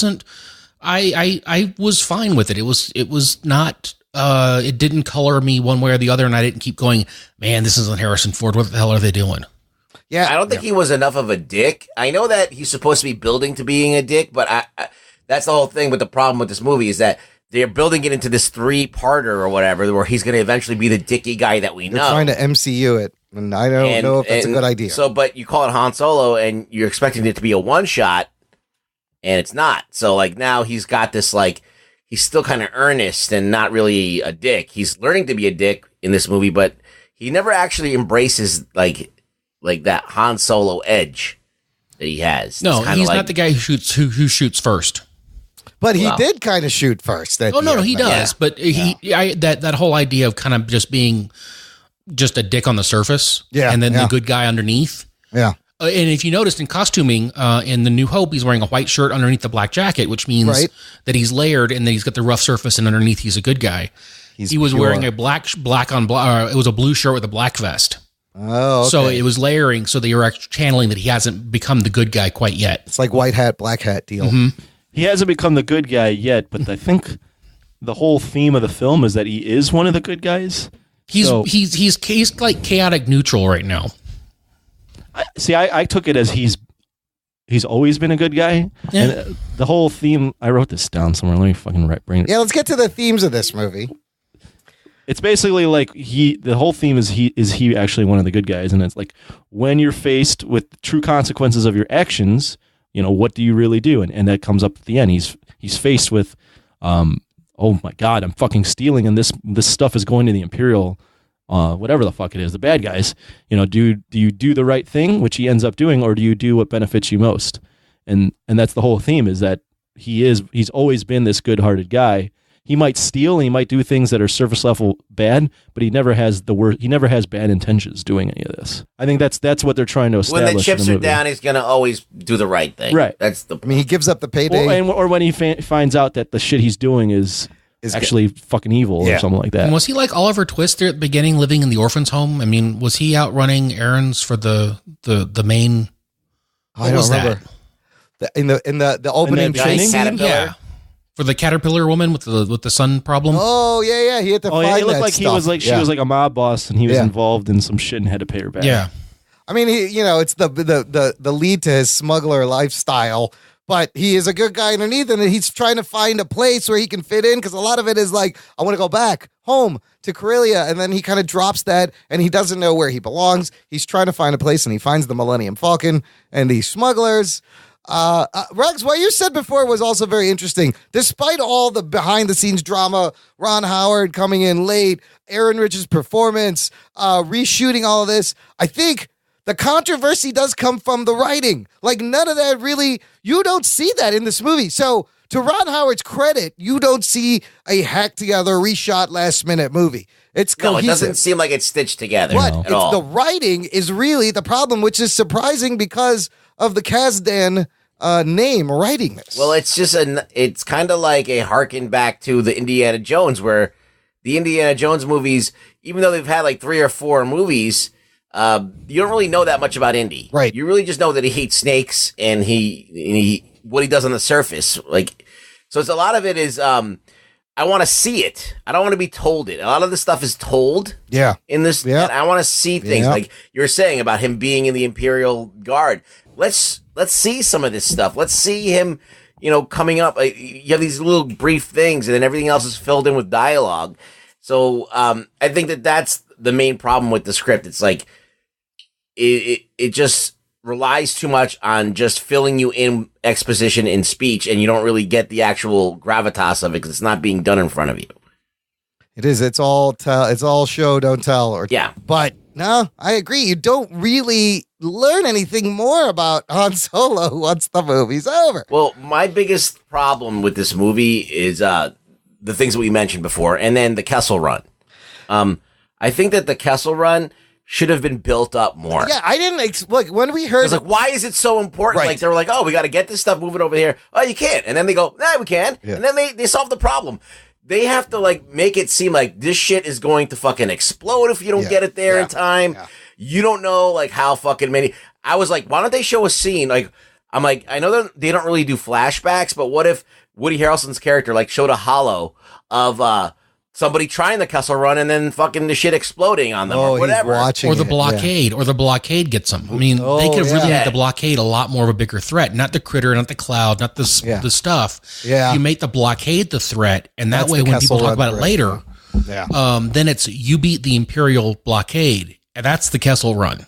Well, he does it by taking a shortcut, right? Yeah. That nobody ever thought of. Captain Kirked it. Yeah, so that's an important thing. It's like if you're going to stay on this path, you're going to have all these oppositions, and we've tried it, and they didn't really amp it up enough. So when they went to do it, I was like, "That's it? They're just getting something and getting it through there." Oh, before it blows. What is a Kessel Run? From what I tried to gather, is they have to go and get the raw materials, coaxium, right, to make coaxium or whatever. Yeah, that I knew that they had to bring this like. So they have to get it. They have to get it to a place where they can treat it or refine it. But it's unstable. Right. So if they don't do it in a certain amount of time, they're fucked. Right. So why is it called the Kessel Run? So this is lore from the first. I think that's the path movie? that they have to take. Yeah. So it's a path you have to, and that's called the Kessel Run. Yes. It's like a famous path because in the very first movie, he brags about, hey, you never heard of the Millennium Falcon? It's fastest ship in the universe. Made the Kessel Run in 12 parsecs, and so that's always been a thing. Oh, so they never showed the Kessel Run until this. He mentions it in the first movie, because and for 40 years, the trope they use is like he's the fucking rogue fighter pilot that's going to take the dangerous route that's impossible. That nobody can do in 12 this. parsecs. Yeah, right. Yeah. That's a trope that it's in every It fucking is in everything, but again, movie. Fan service. Just like how you always want to see how Anakin became Darth Vader. You're always like, what is this Kessel Run? Now, I would have thought it happened years into him being Han Solo, not the first fucking day when he meets everyone, and all this shit happens at once. That doesn't make any sense to me. Who was a standout for you guys? Let's talk about something positive. Well, let me say one positive thing real quick. Despite all the things I'm actually agreeing with all these criticisms, I still actually pretty like the movie. Yeah, and I would say like it had a similar like backstory, or not backstory, but there was similar talk about this movie as there was Justice League in terms of switching a director and getting everything redone. Yep. And in comparison to Justice League, this film is way better. Exactly. Unlike Justice League, you can't tell that there was any trouble. Well, it's because the snark in Justice League was on the screen. Yes, it was from the first frame with Henry Cavill's floaty fucking lip. You're like, oh fuck, what the fuck happened to this thing? Well, and I mean even the homeless guy holding the sign that said, "Well, I tried." As Joss Whedon's name pops up on the thing. That. I mean, that the snark is on the screen. There was, and Ron Howard is one to be snarkless. Yeah, he's gonna toe the party line. Well, he made an earnest film. He tried to make he made a go of it. And I mean, like, despite all the things, I think it's a good, safe. It feels like Star Wars. It's a fun movie. There's action. There's characters that that you like seeing. But he made an interesting choice. I noticed this right away, and I even noticed in the trailers. They made an interesting choice with the color palette of this. Yeah. Everything was very desaturated. Drab and dull, As if this world that Han exists in sucks, kind of. Yes. It's gritty and it's industrial. Not I love the industrial look. It was go. great. And I actually really like the design. I kind of like that for I love seeing the Millennium Falcon new and with the escape pod still attached, and then get to see it become the shape that we know and lose its fucking dish. Like every movie, it loses the dish off the top. Yeah, the two things that are consistent in every single Star Wars movie is a big pit that someone's going to fall down or threatens to fall down. Yes. And the Millennium Falcon loses a dish. And it always is flying through shit and it loses a dish. Mm-hmm. But I think the weakest point of this movie that we haven't talked about yet is the bad guy. The bad guy being... You mean the stripy-faced guy that when he gets angry, his face glows red? Vision? Paul Bettany's Vision. Yeah. Well, listen, they saved Darth Maul for the very end. Yes. They should have used him more. Like, why keep him to the end? Like, just for a reveal? Like, it would have been cooler to be like, yeah, fucking Darth. You know how many people would have went to this movie if they knew that Darth Maul was going to be in it? Darth Maul was pulling the strings the whole time. Why did they play it so close to the vest? They should have at least used that. I thought that could have been they played it close because he wasn't in it. That might have been the last minute. 10 seconds. That might have been a Ron Howard last minute fucking thing. That could have been a post-credit scene. I don't know. I'm conflicted. You like the Darth Maul? No, I didn't. I don't even barely know who. I mean, I just know who he is. Okay. I liked what's his face? You like Paul Bettany? I liked his presence on screen. Yes. There just wasn't enough of him. Yes, they should have built him up more or just made him cooler. Like they're talking about. They talk about this group, right. but they don't ever show you this group. Who are these people? Yeah, I want to let them fucking show up. Like, then what they have is these bad guys that are actually the good guys at the end. Right. So these cool, badass looking dudes that have the crazy helmets. I love their shit. design of those guys. All of a sudden they're good guys, and they're all of a sudden you've just made them moot. Now they're not even. Can I bring bad up guys. one thing that really confused me when the Marauders, the pirates, reveal themselves to be actually, they're trying to do the right thing. I would have sworn that it was going to be fucking Beckett's daughter. That's what I thought too. Yeah, there was a moment there that what I thought it was going to be too. Why did they not? Because she's talking about her mom, and I was like, oh, this must be Beckett's daughter. They casted a girl that could have passed as the good lady and Beckett's daughter. Yes, and Thandie Newton. I don't know. And I looked at the person I was with. I was like, am I supposed to know who that is? Thandie Newton. That's what I thought too, though. I was like, who is this? Are we supposed to know? But Thandie Newton playing Val, she looked like their daughter. Absolutely. I like Thandie Newton. I don't know why she had to sacrifice herself, but she was great in the beginning as Val. And I love Chewbacca in this. Oh, my favorite part of the whole movie is Chewbacca. I know. I was going to say, I love great. the portrayal of Chewbacca in this. They actually gave him things to do. Yes, and they made him a focal point of story that I kind of liked, except for the whole idea that he was the Rancor beast. This is how you use Chewbacca. No, I like that too. But wait, so let me ask you this. This question I have. So Chewbacca, up until now, before he ate a bunch of people, is it Chewbacca eating people? Is that what happened? I think he just beat them to death. Yeah, he said that. At least we got to see him rip somebody's arms off. That was some fan service I was okay with. Yes.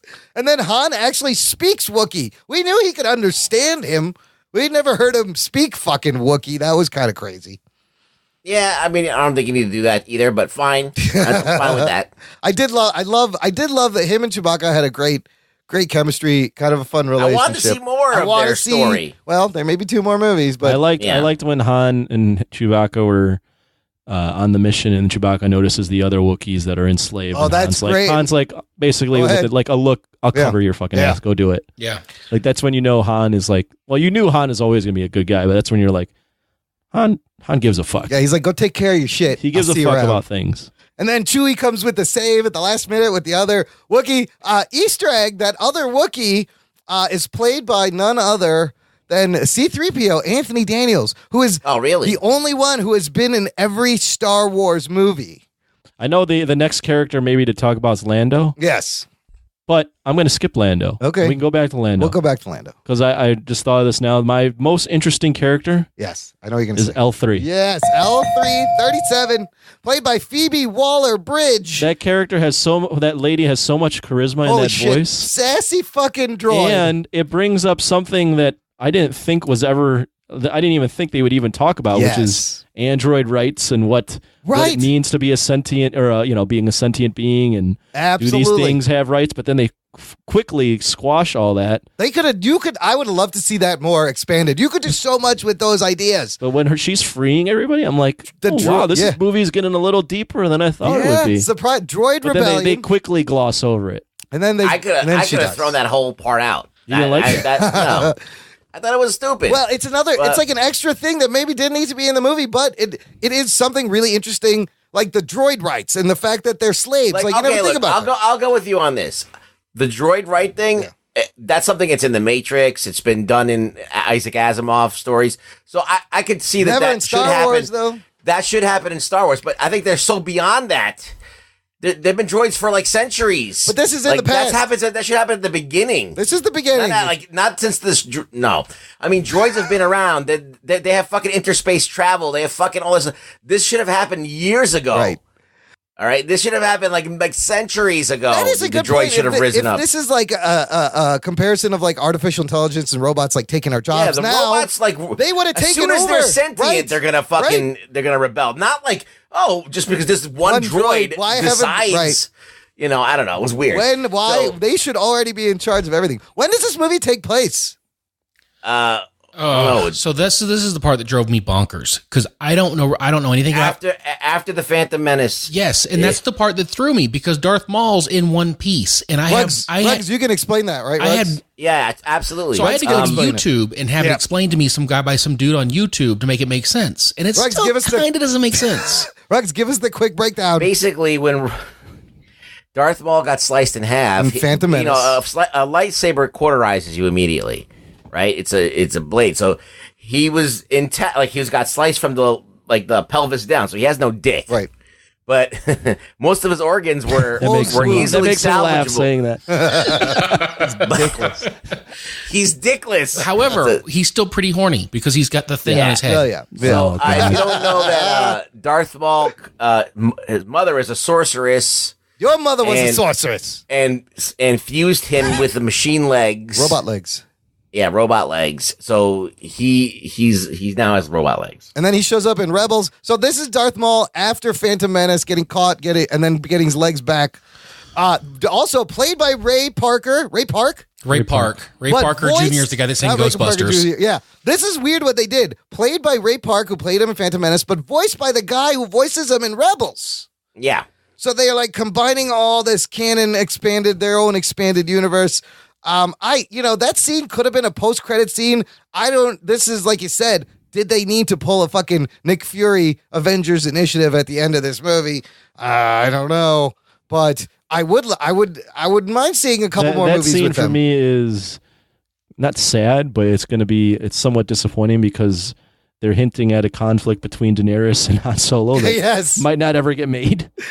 Yeah, not with this box office. Box office. And we know there's all this talk about a Fett movie and an Obi-Wan movie. Frankly, I would like to see the Maul movie. I'm more interested in him. He's an interesting character. Or a Vader movie. I think they're making a Leia movie next. He got squandered in Phantom Menace, and I think he got squandered here. I think we could actually have a really interesting story about a guy who's always seeking. If you watch the cartoon, he's in it a lot. Yeah, he's pretty good in the cartoon. Also, I want to know what kind of shit Kira, Emilia Clarke's character, did between the times he left her and he saw her again. Like, I thought that was written weird. When he kept hinting at it and never paid it off. Yeah, they told you but never showed you. Yeah, another thing. Yes. She was sleeping with Huts. That's how she climbed her way to the top. Sleeping with the Hut cartel. I got a point to bring up that I read online. Yeah. Maybe it's somewhat too far feminist, but I read it and I want to ask a couple of guys what they think about the women in this movie. What did you think about the women? Like, there's Beckett's wife, Val, who's basically used as just a sacrifice character, motivator. Yeah. You have Daenerys. Yeah. I don't know what her real name is in this movie. Kira. Yeah. She is basically that evil, conniving woman that manipulative you really woman. Can't trust. Yeah. And then L3 is all for rights, but then she is basically she gets fridged. She gets fridged and then devalued being put into the Millennium Falcon. She wants to fuck her so-called oppressor. She wants to fuck her so-called, and she gets put. She's dead, and then she gets put without choice into the Millennium Falcon as just a part. She's still in the Millennium Falcon. She's just now she's just absorbed. She had no say in putting her consciousness in the Millennium Falcon. So maybe not the best female characters. I didn't think of it at the time. I was enjoying the movie, but afterwards I was like, that's a good point. That might be a good point. That's a good point. What do you guys think about that? Well, you forgot about the other girl that is the leader of the good guys. Oh, she was badass. The curly hair with the ginger with the freckles. Oh yeah, she made no impact on me because she wasn't she was barely around. Dude, those suits are badass, but yeah, not the greatest female. So what do you think about the writing for the female characters? I think that it could have been better. Look, if you want to make a strong female character, and I'm all for that. I love fucking Ripley. I love Wonder Woman. Yeah. I love them all. So Rogue One had a strong female character. Yeah, so let's do it. But it's a Han Solo movie. So I know. It's just an interesting point. They were tropey and one-dimensional. Yeah, absolutely. Could have used a little more. Well, Daenerys did kick that guy's ass a little bit. Oh god. Oh yeah. Using video game technology. Yeah, she did kick his ass, but it was because she wanted to usurp him and get the power. Yeah, because she was running. She's a conniving woman. You can't trust women. Well, I mean, Beckett says in the movie, see how it plays out. Yeah, you don't know. You don't know. Yeah. I loved the crazy double, triple, quadruple cross, and it kept going at the end. I liked it. It was okay. I thought it went on. The movie, I thought, in general, just went on a little bit too long. Like, they could have tightened up some of it's always one of those things where it's like the lead character, like, thought 20 steps ahead and was, like, the smartest person ever to think, like, oh, if I put it, this guy's going to do this, so I'm going to have to do this and then do this. And Beckett's going to react this way, and I know he's going to fucking take advantage of the situation. You were going to betray me, so I did this. Very Ocean's 11 in that, where it was like predicting the stupidity upon stupidity. Right. Yeah. But in the moment, I actually did enjoy it. Mm-hmm. Yeah, because I was like, where's this going? Here's the big question. Was Lando and L3 fucking? Were they fucking? They must have. He's got a cape room. Right? Yeah, he was broken up over L3. Like, he was in love with her, and she was talking about Han. Oh, no. It was Lando. Yeah, you're right. Lando and L3 were totally fucking in the cape room. I could see them fucking in his cape room. That was awesome to be in a cape room. Darth Sidious had a human heart, so L3 might have other human parts. Yeah, I didn't see him. Yeah. Yeah. That's a good point. That just fucking blew my mind. That's a good point. Actually, Lando's. I wanted to get back to Lando. Lando is basically like the exact opposite of Han. Like that. I think that's what they are going. Like Lando is a guy that has no fucking moral compass whatsoever. He will change his story. And always look out for himself. Yep. So like they're both the same, but they're both completely different. They're both fucking thieves. Did he steal the movie? No, I don't think he did. I thought he was. I didn't think he stole the movie. No. I thought he was. I think he was interesting. Yeah. He's definitely an interesting character. He was definitely fun to watch. And I liked he was kind of doing what's his face a little bit, Billy D. Williams kind of affectation. He did a great job. Yeah. I just didn't think that I wasn't sitting there going, I'm watching Han Solo fly. I wonder what Han's doing. I mean, I wonder what Lando's doing. Right. Like, no, I'm not. I'm not thinking about. Why can't we cut back him? He was a supporting character. Yeah, and he worked exactly well as a supporting character, doing what needed to be done. I think they made the necessary steps to make it that no one character was going to steal a show from Han, and Han didn't even really steal his own show. No, but he did enough to make it be like, okay, they just left him a lot of room to breathe. Right. But not a lot of room to have any cool lines. No character had the like other cool stuff to do. Yeah. I loved that little 2-armed guy, Rio Durant. The little like 4-armed guy. Four-armed. That's Jon Favreau. John Favreau. Right? That was a great character. The little like. Was he like it's like a rodent pilot? Yeah. He was fucking hilarious. Good. Yeah. And just they gotta kill all like the fun like L3 and Rio, and they just kill them. But those are expensive. That's the Joss Whedon thing. You build somebody up, you make us like him, and then you kill him. Well, they did that with Val. I thought they would. Did Beckett get killed at the end? Val? Val was his girl in the beginning. Oh yeah, Beckett dies. Yeah, Beckett does die, right? Yeah. I totally forgot. He shoots him through the heart. I'm that's Mary right. Poppins, y'all. Bam, bam. Who shot him? Han did. Han did. Like, he while shot he first. was talking, he shot first. Finally, Beckett's like monologuing, and Han just fucking shoots him. He's like, "Yeah, bam." Yeah, I had to do it. that was unexpected. Like, I didn't think he just shot him out of nowhere. He killed the guy. Yeah, Han actually, that was another thing. I was like, Han fucking kills a guy. I don't think I've ever seen him. You see him shoot stormtroopers. You don't know if they're dead. He killed Greedo. They go down. Oh, yeah, Greedo. He kills Guidos. He kills Guidos. What a racist motherfucker. Is when he's like, I got a mission on Tatooine, is that for Boba Fett? Oh, not Boba Fett. That's back Tatooine if you're a Guido. Jabba the Hutt? Is that Jabba the Hutt? Yes, that's the Hutt cartel. Let's get into some other fun Easter eggs. There was fucking shitloads. Here's a couple that I loved. In Dryden Voss's office were the fertility idol from Raiders of the Lost Ark opening, the Sankara stones from the Temple of Doom, and the Holy Grail from the Last Crusade. You know, there's a big long-running fan theory that Star Wars exists in the Indiana Jones universe and vice versa. There's one weird clip where you see I think it's in Temple of Doom, where there's like hieroglyphics in the background, and you could kind of see C-3PO and R2 drawn into the hieroglyphics. So I like that they're playing with this idea and it's just little like nods to each other. That's all it is. You see the Boba Fett Mandalorian armor also in his office. Chewie playing the hollow chest that you see from Star Wars. Learning how to play it from Beckett. And he's like, you can't knock it over. Like you said, Anthony, L3 part of the Falcon, and that's why C-3PO says in Star Wars, he goes, your ship has a really odd dialect. Like way back then, and now we know. So here's the thing that I want to ask about with that kind of playing with things. So in Return of the Jedi, Chewbacca's wearing C-3PO on his back, and Vader won't let the stormtrooper shoot Chewbacca in the back. Stops them from shooting him. Oh. Is that because they were, at that point, knew that Darth Vader built C-3PO? Oh, I don't know.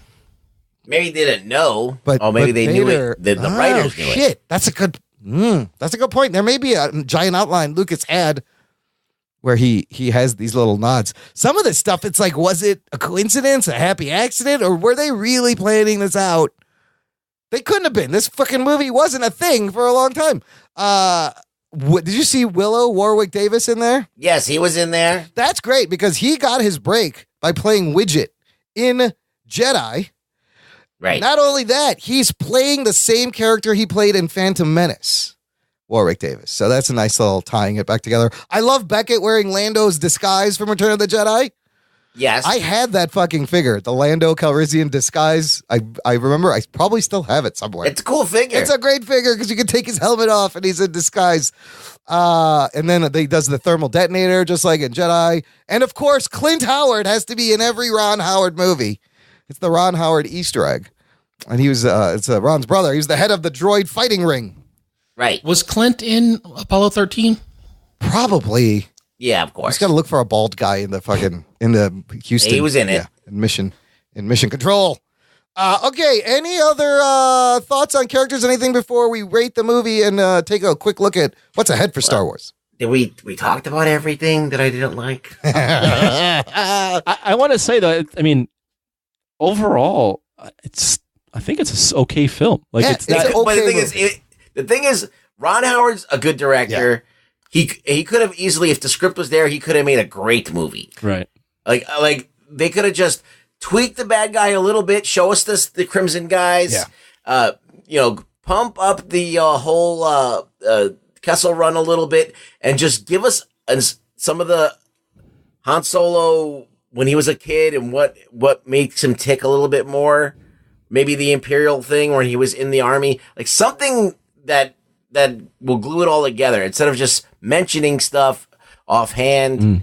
I think that those things could have made it a much better movie. The script was definitely the in problem. Comparison for me for like from The Last Jedi, which I walked out of going, I don't know what the fuck that was. What the fuck and did I watch? think this shit is corny as fuck. Yeah. I walked out of this like this was entertaining. Well, this was easily digestible. What did you come away with as far as Han Solo? Were you like, this is a fucking badass? I love this guy. Can't wait to see him No, again. definitely didn't think he was a badass. What I came out of it. Or did you think that he was like really a cool character that you've never seen before? No. Or it gives you another dimension on what Harrison Ford There was nothing did? about that made me want to go. I want to keep watching this guy go. No, that he was definitely not the cool factor. It was more of this guy is a good guy that is doing a lot of thievery, but he's just a good guy. That's all I got. I mean, he's just Nathan Fillion from Firefly. I was about to say that. Damn it. So here's the thing, and I'll say this because I think this is a good movie. I think this is a good movie for people who don't see a lot of movies. Okay. Because there are so many things, like just in this conversation, we have referenced the Marvel Universe, we've referenced Serenity, we've referenced all these different things. So if you come into it with a little bit of knowledge of Star Wars, you're going to probably enjoy it more than people who've seen a lot of other movies because it does get tropey and one-dimensional. True. But again, kind of disposable. Like, we didn't really need to see any of this. Yeah, but you don't need to see anything. No. That's a dumb argument. When people say, do we need this? I felt like I needed this more than I needed Rogue One. Really? Okay. Mm-hmm. I liked Rogue One way more than I liked. Okay. Yeah, but Rogue One made you care about it. Yeah. No, it didn't. Because no, the stakes, the stakes for them. The stakes for them, they were going to die getting this piece of information. Well, they had to because nobody in that film lasted. We started from scratch. It was I think story-wise, though, because if it was a one-off, I think Rogue One is maybe a more cohesive story. Yes. They were like, we got to get the plans to the Death Star to somebody that could do something and then they had to shake the Etch-a-Sketch to make it clear again to get to New Hope. So that's the thing is, like I said, if this had been a one-shot, they would have told a more cohesive story and maybe made us care a little bit more with the stakes higher. As it was, we're getting this extended universe trilogy, which is not in the Skywalker family tree, which I'm good with. I've been wanting that. I'm kind of done with the Skywalker family tree. Me too. So I'm okay with that, but I just want to care more about the stakes, and the stakes aren't there. The stakes are not there, but I do appreciate that it's not about force powers and like royalty and Jedis, and it's just a Western. Every Star Wars film I've seen is about this fucking grand stakes. Yeah. I didn't need to see some grand stakes. This is like I just wanted the threat to be more for Han. I didn't need the threat to be universal. I just needed the stakes to be higher for him. Yeah, personally, that's true. I could see that. But kind of a fun. Well, that goes back to the villain being. It was very misdirected about who the villain really was, and if they'd said the Mother of Dragons was working for the former Sith dude sooner, I would have probably thought, oh crap, he's ass deep in alligators. Well, it was framed as, oh wait, here's the real villain. Catch the next film to catch that one. They Walking Deaded us. Yeah, they totally did. Way to bring it all the way around. He fucking trolling us like Scott Gimple. Look, where they put that Darth Maul scene was also interesting because it undoes any kind of stakes or gravity that Solo has in the next few films. If they would have done that, if they would have had him talking to Darth Maul earlier in the movie, they could have done a quick, pickup shot with Paul Bettany and done that same scene of him talking to and then you would have been like, oh shit, Darth Maul's involved. They totally added that last minute. You can tell. Yeah, but they could have added it. It doesn't have any impact on the movie other than giving you a bad guy that's looming looming presence through the whole movie. And it diffuses the Mother of Dragons power as the bad guy because now she's been completely diffused as a threat because Maul's now the threat. Maul's the threat, and then it cuts to Han like shooting Beckett. But by then you're like, I don't even care. He's shooting Beckett. You just fucking showed me Darth Maul. What the shit is going on over here? It's just kind of awkward, and some of it was clunky. But yeah, definitely the writing could have been polished better than Last Jedi. Okay, let's rate this movie. Anthony, give me a number rating and better or worse than Rogue One, Last Jedi so far. I'll do it like this. I'll rank it a 6.5 out of 10. Okay. I'll rank. So out of the 4 new Star Wars films, I have it ranked second, third. I have Rogue One being number 1, and then I can't decide between Force Awakens and this, and then Last Jedi fourth. Okay, solid. Hammond?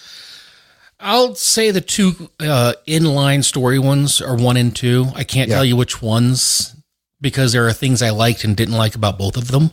Yeah. And then, man, I think I might have liked this better than Rogue One just because everyone in Rogue One was disposable, but the story was better. So it's really hard because it's a toss up. Yeah. I think if I were going to do it, it's like 1.5 and then like the story, like they're all kind of in this Venn diagram of me liking them because there's so many things in it that I did, but there's also a fair amount of things I didn't. Okay. What number out of 10? Number score? I'll probably go maybe a 7. Okay. Ruggs. Rogue One is still my favorite movie that's come out from the new Star Wars. Okay. So that's at the top. This is, I don't know. Then The Force Awakens is right underneath that, and this comes in third. Okay. And then, of course, The Last Jedi's down on the bottom. But I think it's like, I don't know. I'm going to say, what Anthony say, 6.5? Yeah, I said 6.5. Yeah, I'm going to go a little bit higher. I'm going to go 6.8. Oh, shit. You got me. Damn. Shit. I'm going to bid $1. I bid, come on down. I'm going to bid $9.01. Actual retail price. Go fuck yourself. You've all overbid. Yay. I will go 6.9.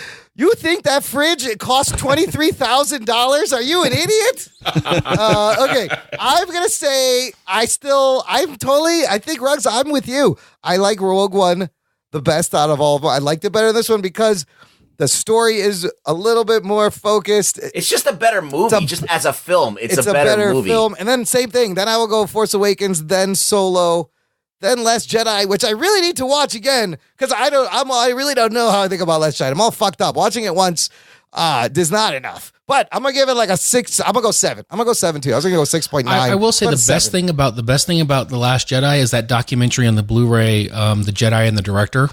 Oh, that's a great little making a featurette, and I think it's a full-length documentary, and it's really, really good. It's about the director's relationship with Mark Hamill during the making of the film, and it's really well done. I don't know about the Rian Johnson. So speaking of the Rian Johnson, he's got his own trilogy. Here's what's coming up for the Star Wars universe. We are going to be getting Star Wars movies every year, whether you want to or not, listener. It's happening. Well, I think they're going to have to reconsider. Okay, this is what I want to get into after we find what's coming up next. Episode 9, directed by J.J. Abrams, returning after Colin Trevorrow lost that movie. December 20th, 2019. So back to the Christmas, December release next year. They are not afraid to shit can directors and go real safe. No, they're not. And it will still make money. So we have a year and a half for the next one. This news came out last week.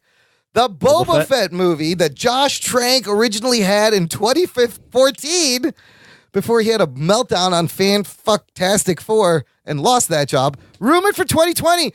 Guess who's directing this? Fucking James Mangold. Yeah, I saw Director of Logan and The Wolverine with Simon Kinberg co-writing and producing. So here you have Fox's X-Men creative team giving you a solo Boba Fett movie.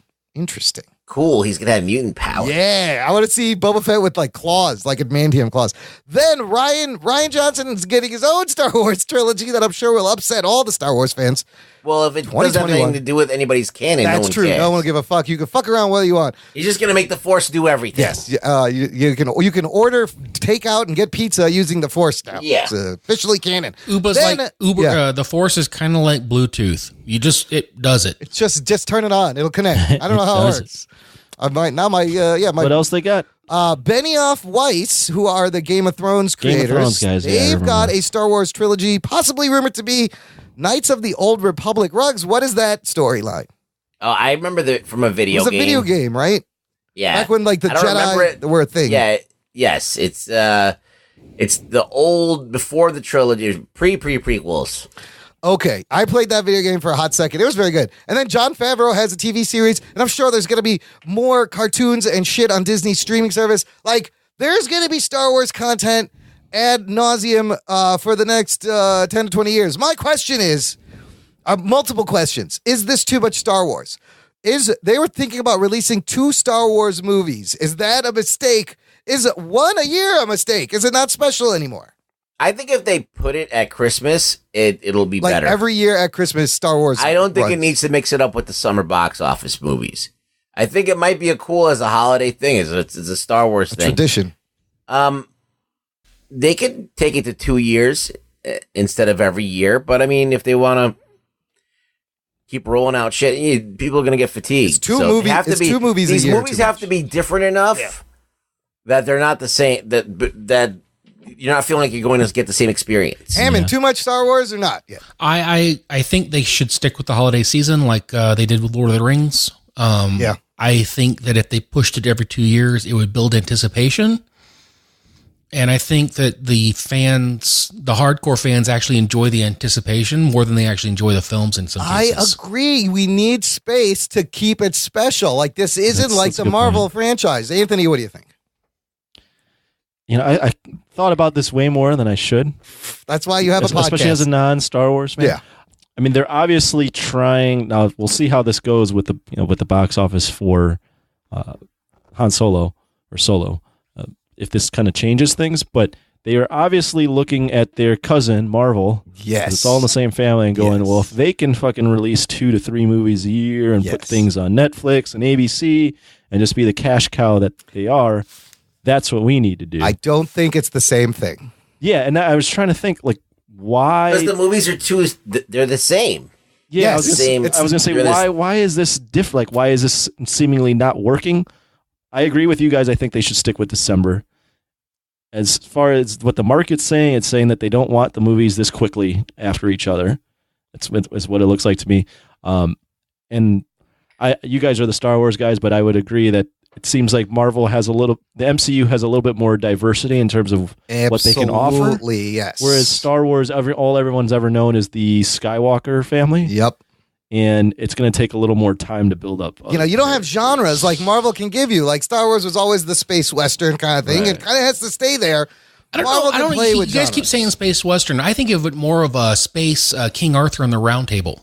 Oh, okay, like Space Knights. Yeah, because it's also space. Like, Rogue One was like a space battle, like a war movie, which I really liked. But it's more than anything, though, the main film, the Skywalker Legacy films, are basically the Sword and the Stone and Merlin and magic and yeah.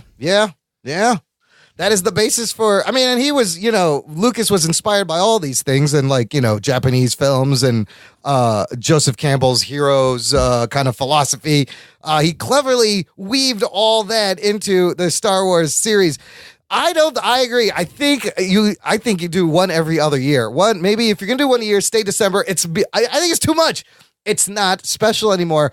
Now, a Boba Fett movie would be. Let me say this real quick too. As even though this Marvel releases films every couple months, for me as more of the casual Star Wars guy, it felt like, wow, we're already getting a new Star Wars film. Yes, it was 5 months. It's only been 5 months. But for me, I can't.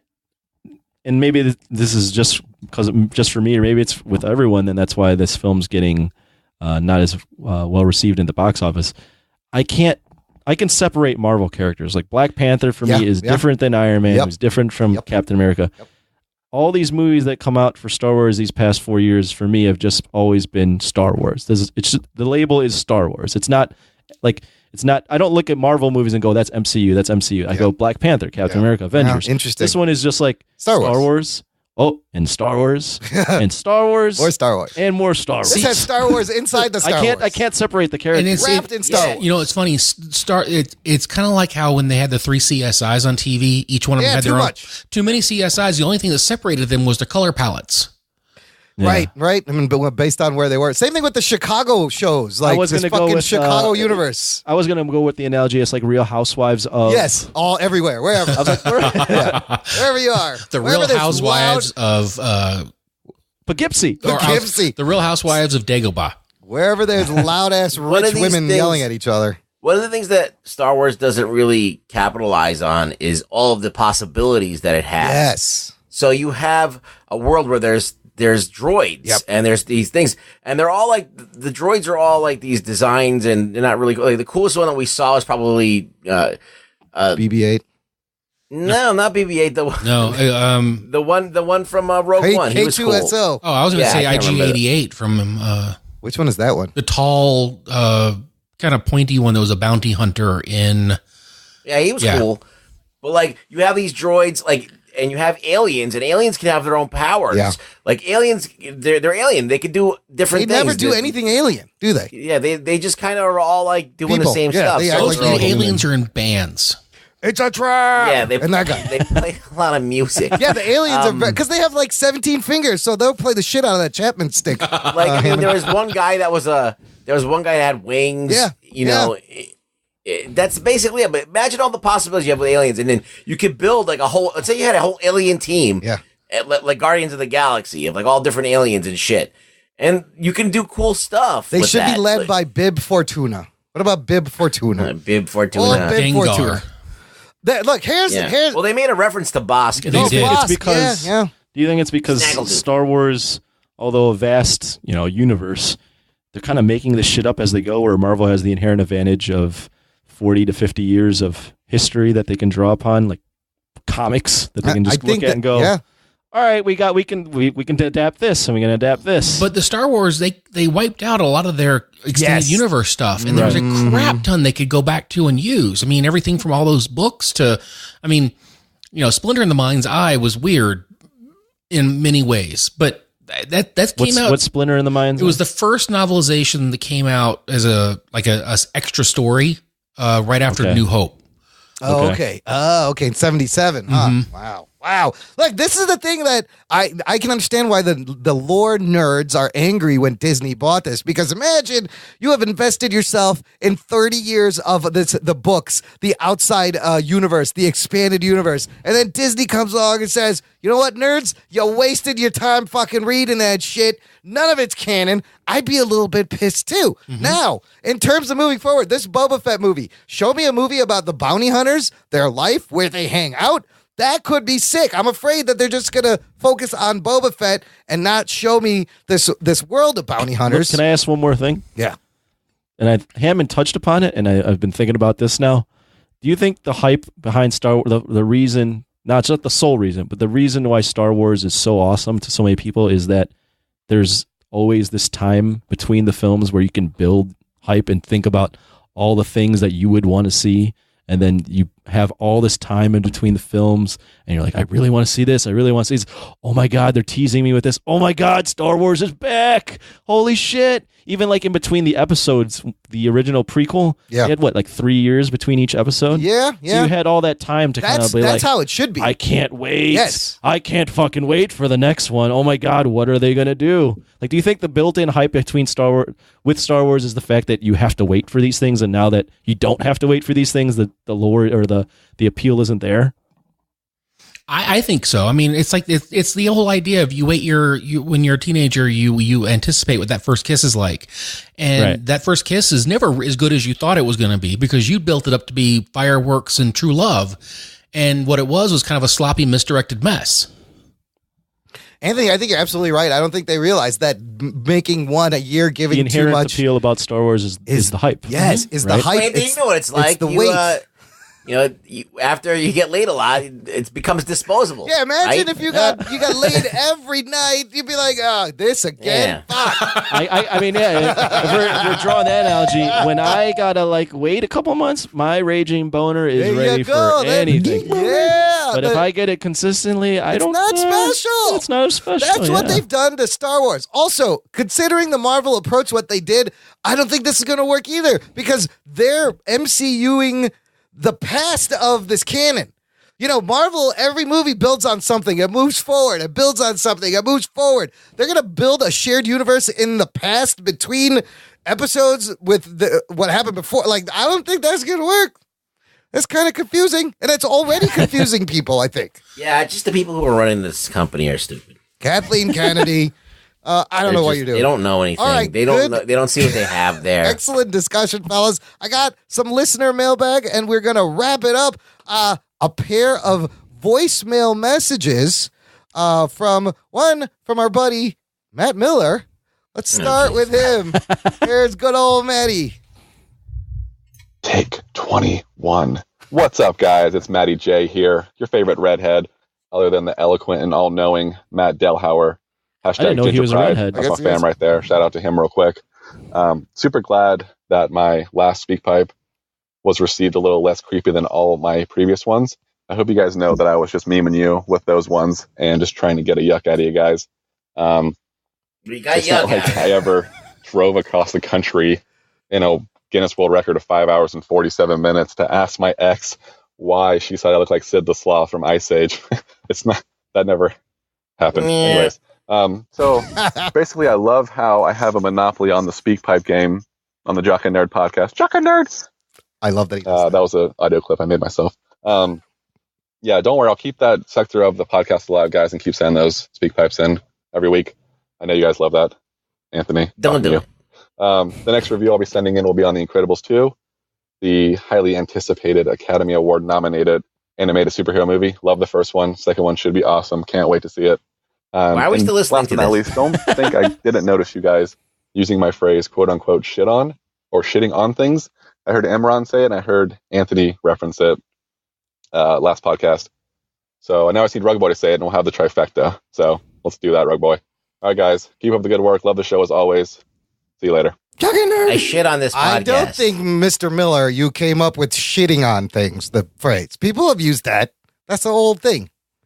Right? I shit on the speak pipe. Look, at least he's fucking sending in a speak pipe. I don't care. You send it in, I'm fucking playing it. Just like this next one from Louis Paz, a new listener. Fuck off, Rug Boy. Okay, let's do it. Hey, guys. My name is Louis Paz, and I wanted to comment on the whole Deadpool deal and where you think he's going to go in the future. I completely agree that it shouldn't, that we don't need a Deadpool 3 or anything like that. At the same time, I don't think that there should be any inclusion of him into the MCU or anything like that. Anything that's PG-13, I think you should completely stay away from. I think if you're asking for Marvel to do or Fox to do a PG-13 Deadpool movie, it's opening a can of worms. You're asking for an abomination. You're asking to do the impossible. And if they do it, it'd be awful. It'd be terrible. And then you'd be super critical of it. And then, it's just something ridiculous, in my opinion. Where should he go? I think they should include him into the Netflix universe or wherever that's headed. So you can maintain the mature audience and you can still incorporate him into some sort of Punisher maybe season or something like that. Punisher and Deadpool, I think, have faced off in the books. So I think that might be a good way to go about it. But anyhow, just my thoughts. Newer listener to the show, so I really like it. Appreciate you guys. Thanks, Louis. Thanks for listening. Louis. Let me just reiterate. That's a legitimate. Yeah, that's a good speak pipe. Let me just reiterate. He wasn't stroking himself the whole time. Right. Let me reiterate one more time. The reason why I want to see Deadpool in a Marvel or PG-13 movie is because I am being a sick fuck, and I want to see a writer try to have to. You want to see someone suffer and I want to see someone suffer tear and their struggle hair out. by having to do that. This is not possible. I agree with Louis, though. I don't think you'd put him in a PG-13 movie. I don't know. But I don't think so either. But I like what you said, though. I'd like to see someone be like, what I just want to see one have to have the balls to take that challenge and then probably fuck it up. So I think I'd like to see if he does add him to the Netflix universe. Don't put him in with Punisher. Have him fall in love with Jessica Jones. Oh, snap. That would be crazy. I mean, you could still be R-rated on Netflix and be like That's raunchy. a much better idea. That's fit. Yeah, that's pretty good, Ham. Good comments. We got an email from Wes Cranford in response to Anthony, your trip to Vegas and how you were feeling. Old. You're getting old. So, subject from Wes's email says, too old? Not. Hey, guys, Anthony, you're never too old to stop binge partying. Ever. I did it up to 39. Took a break to raise kids, and now that I'm separated, I've jumped right back in. This Saturday, I'm going to Gabs, which is a craft beer expo / festival. Then that night, on to see the Strides at the Basement. Plus, it's the Vivid Festival, so now bands for 2 weeks. Last month was Blues Fest. 5 days of music, drink, food, drugs, and beach. And hey, I'm 54. Don't listen to Imran.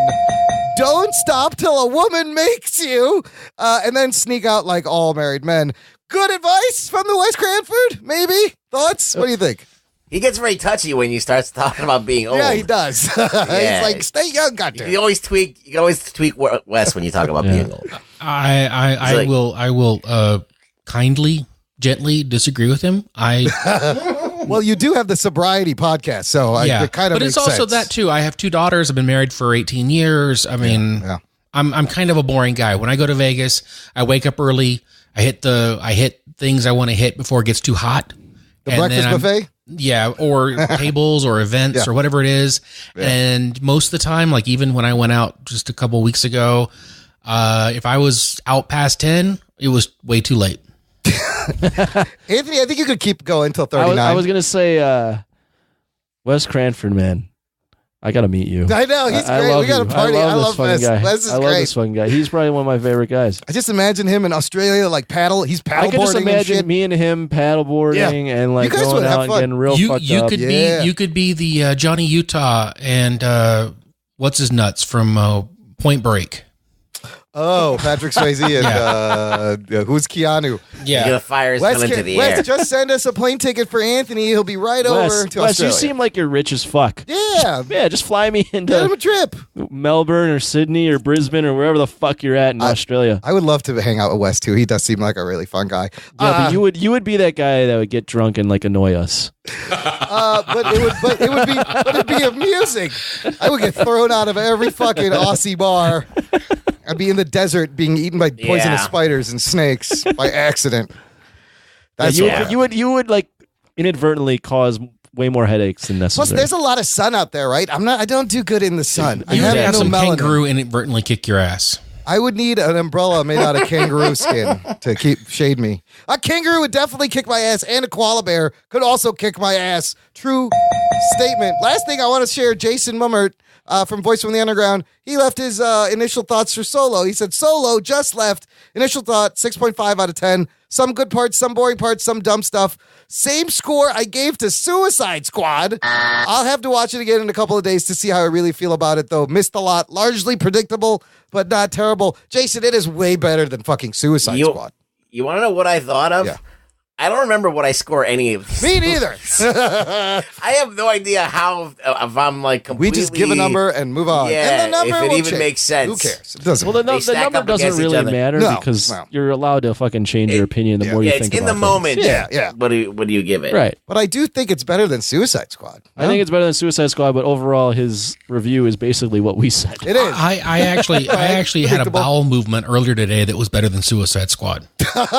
Shit. Hey, Hammond, I'm shit. glad you don't like Say it. Suicide Squad. That's good. I immediately like you a little more. Hammond, thanks for hanging out with us. It's been a great time. Why don't you tell the listener where they can find you online? The best place to find me is at jhammondc.com. I'm at jhammondc on Twitter. You can check me out at soundography.com or climeoutnetwork.com. Aces. I will have all these links in the show notes. Ruggs, where can the people find you? You find me on Twitter. He's back on Twitter. With, Did you get kicked off for a little bit? with Stan the Man Lee. He's not banned. You're not He's banned not banned. anymore. Oh, No, I okay. got back on. All right. All right. Don't tell Yeah. anyone to behead themselves. You'll be fine. Yeah, I won't do that anymore. But it was a fake Listen, sword. Roseanne fucking lost her show Yeah. because of Wait, her can I ask you a Twitter, so it's question real like- quick about that? Yeah. So Yeah. do you think Samantha Bee should be in trouble for what she said? I don't know what she said. She called Ivanka the C word. On cunt? Twitter? Yeah. No, she called it that on her show. The Full Frontal with Samantha Bee or what? But that's not racist. True. And it's a news show. It's like a, And you it's a can't satire mention any kind of comedy. racial thing. In Australia, they throw around the word. Oh, I know. the C Yeah. word all the time. Same Yeah. thing with I listened England, to too. I listened to a British podcast where these guys review music, and they say it. If they don't say it 10 times an episode, it's not a show. It's just it's a word, I man. mean, for me, I'm not offended by words. If I ever said that to a woman, I might. That's like the one thing I can't say. I can't. I'd get away with calling her a bee. It's the one word that I'm actually afraid of. Yeah, I feel the same way. We shouldn't be afraid Other of than getting words. real I think it, I racial. just don't. I don't ever say it. I think. I do think it Like a lot. you.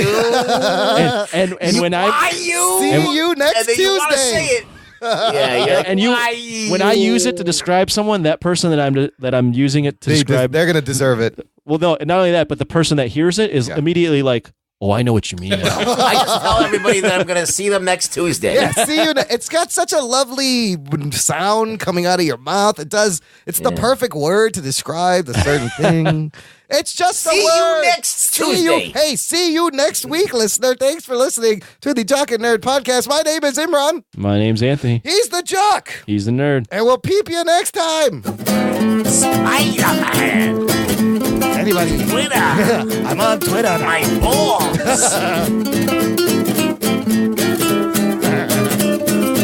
Unwrap Hey, my shut the diaper. fuck up, I'm doing something.